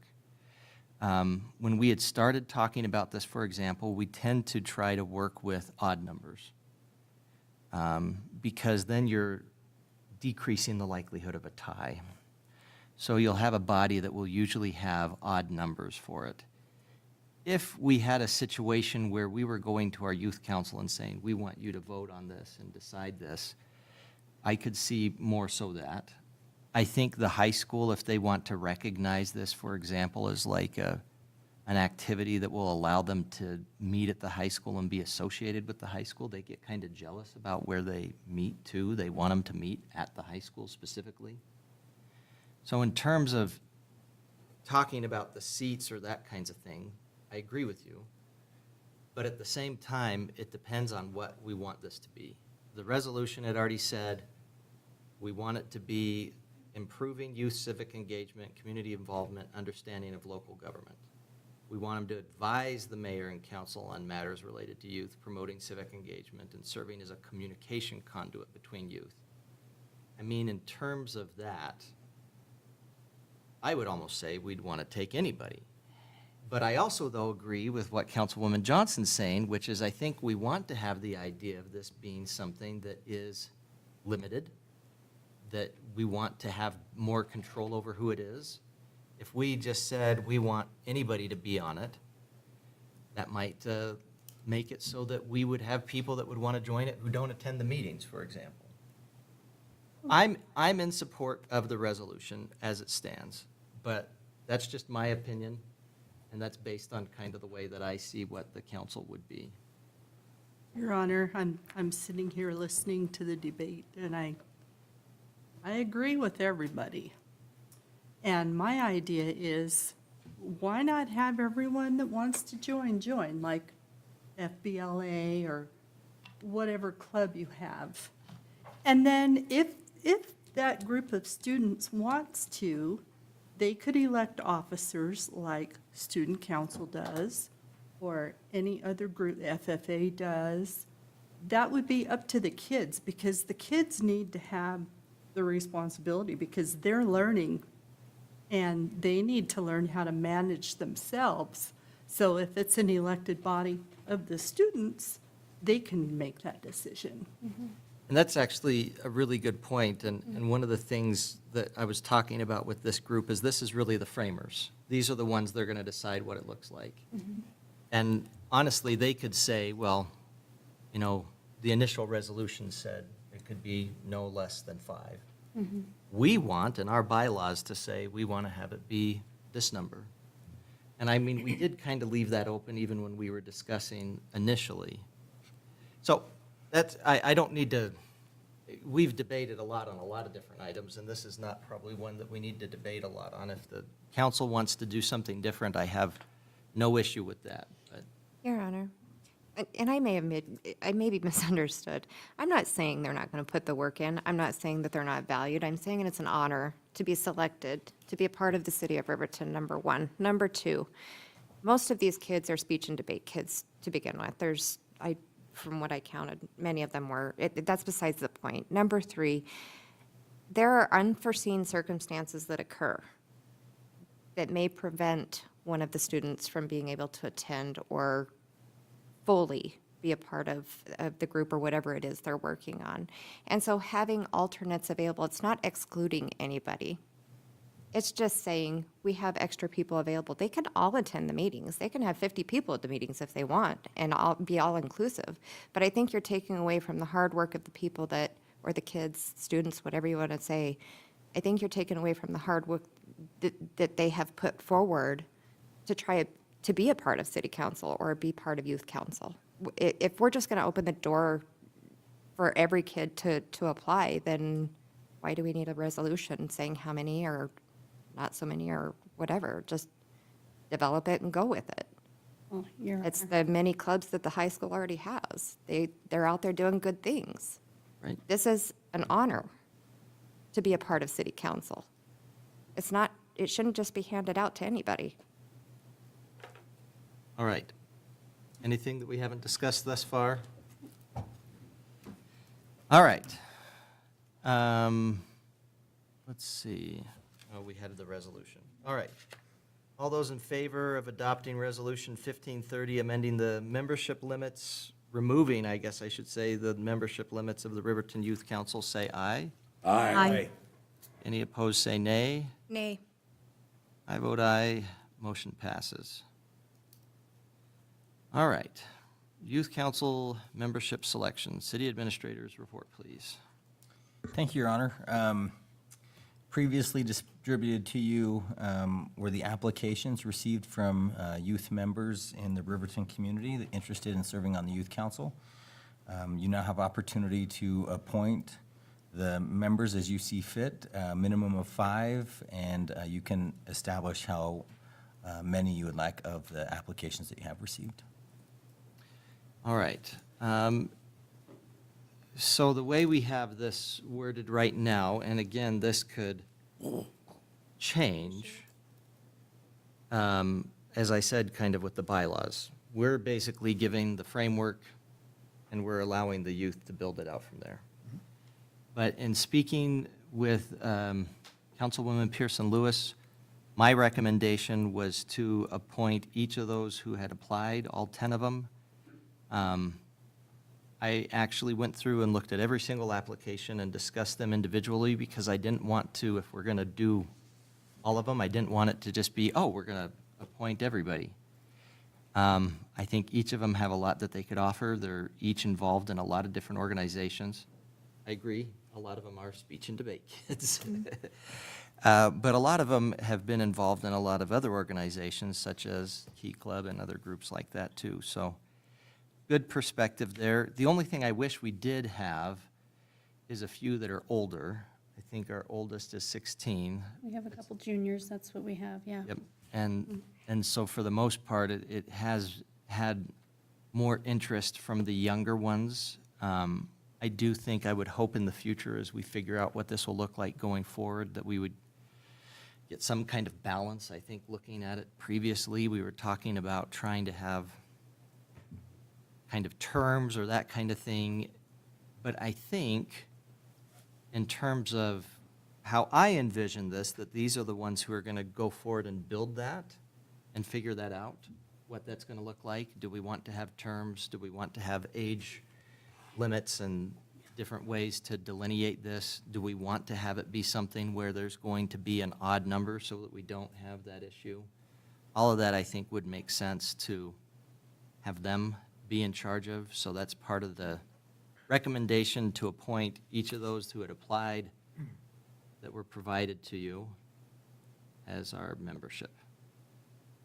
So, I don't know, I don't think we'd want to take each of them at once. I'd entertain a motion in regards to however the council wants to do this. Your Honor, I would move to accept all of the applications for the Youth Council as an advisory committee for youth concerns. I'll second that. Motion by Councilman Carr, second by Councilwoman Borders. Any other discussion? Your Honor, I would just say, you know, these kids are going to be the architects of this program. And I think it's a lot of responsibility, and it is an honor for them just to be able to do this. So, and they can finagle it the way they see fit as it progresses. Well, and I do think we want to encourage them to be forward-thinking with it in terms of considering terms, because we had discussed that when we were talking about this previously. Do we want to have like 2-year terms, 1-year term? How does that work? And I think the consensus of the council at the time was, we get our initial group there, and they can figure out some of those details and come to us with a recommendation. Your Honor, this will be a good exercise for them in designing some parameters that they'll have to run under and all of these things, and they'll screw some stuff up, and then they can fix it later because it won't work or it will work. Yeah. And so That's the way it works. this is part of what we're wanting them to be involved in, so. And, Your Again, I Honor, think I we like leave it open. that they're sophomores and juniors, actually, because that's Yeah. kind of, if they do 2-year terms, then they'll be there, the juniors will be there for 2 years, and I think it'll be good. And they can think about transitional kinds of Yeah, things. where exactly. They'll have those. This one's gonna thoughts. be a senior next year, so they'll be gone, we gotta find somebody Yeah, else. and exactly, yeah.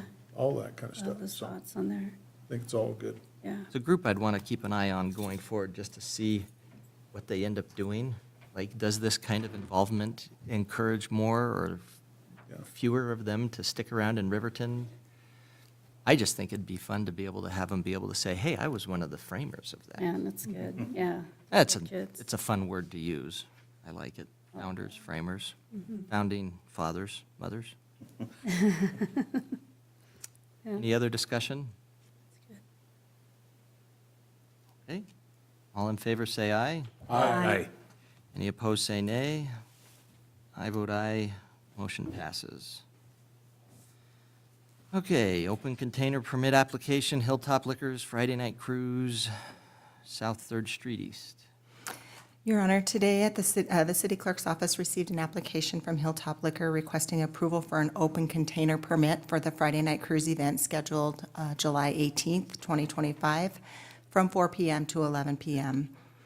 In addition to the open container permit, the applicant has submitted requests for a catering permit, loudspeaker permit, and street closure permit. The street closure is planned for the area from the corner of East Main Street and South Third East to East Washington Avenue to accommodate a live music performance during the event. All required permit fees have been paid. For your convenience, this information, along with copies of the permit application and the site map, was distributed via email earlier this afternoon. Staff recommends approval of these permits to facilitate the event, and Hilltop Liquor licensee Kathy Apodaca is here if you should have any questions for her pertaining to the event. Thank you for sticking around so long.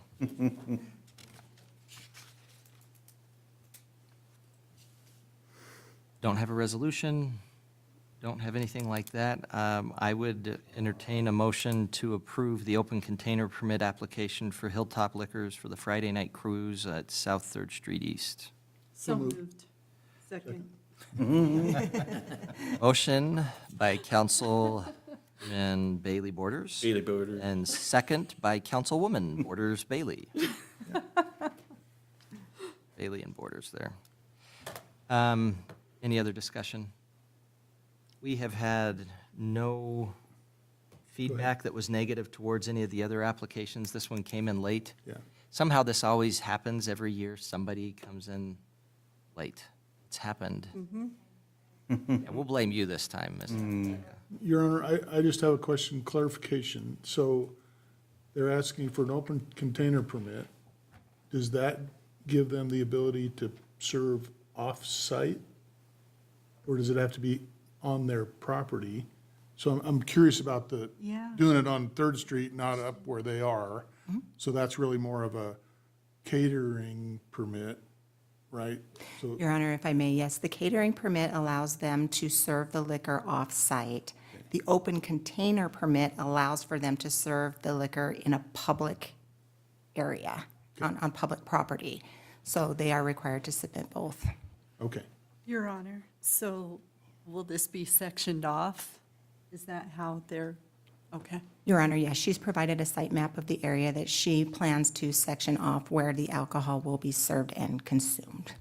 Okay, all right.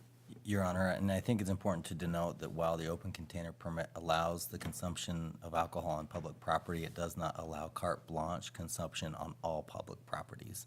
So it does relate to a confined area versus being able to consume alcohol along the sidewalks and the streets.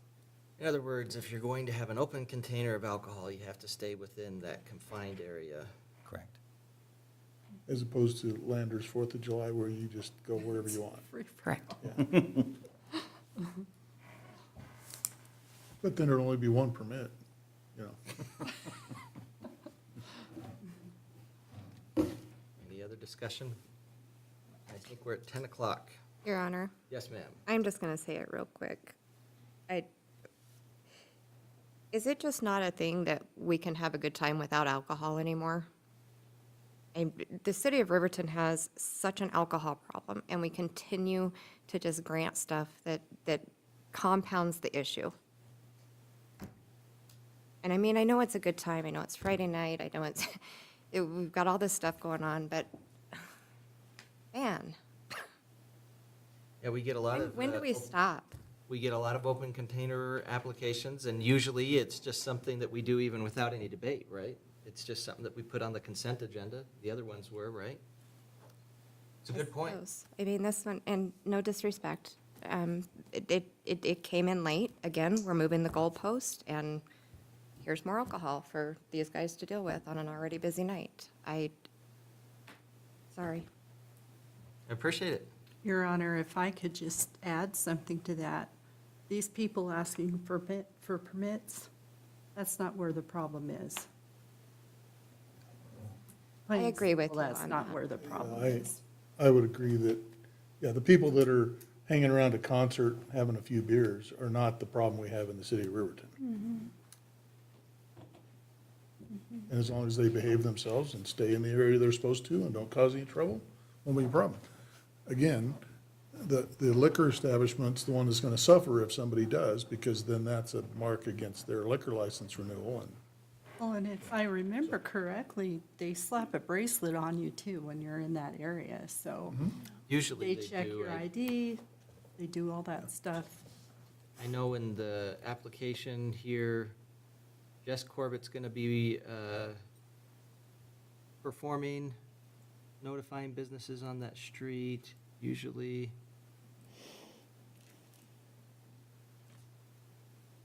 Usually we'd have something written in there in terms of making sure that nobody under 21 will be served. I'm assuming you're.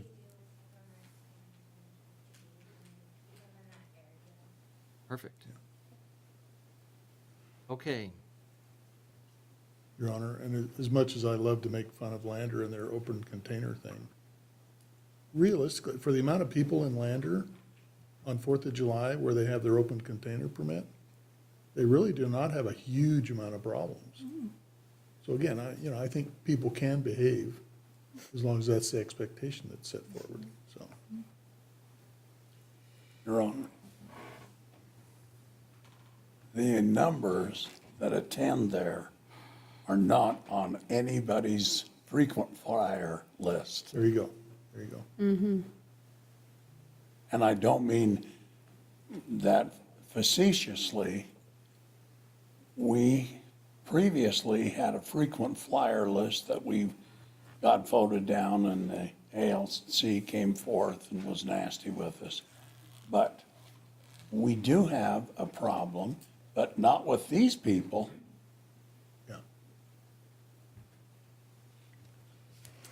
Well, appreciate all the discussion. Anything else? Call for the question. All those in favor, say aye. Aye.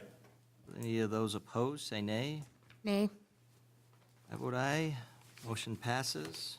Thank you, everyone, for attending. I don't think we have an executive session. No, Your Honor.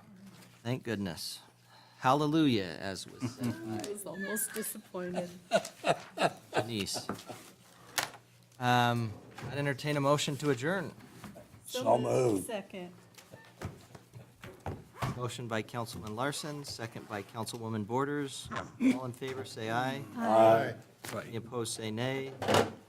Motion passes. We are adjourned at 10:10 PM. Thank you, everyone. Thank you. Thank you. Can you give me a ride home? Thank you for your lemon drop. Oh, yeah. I always got Shelly smells good and has candy.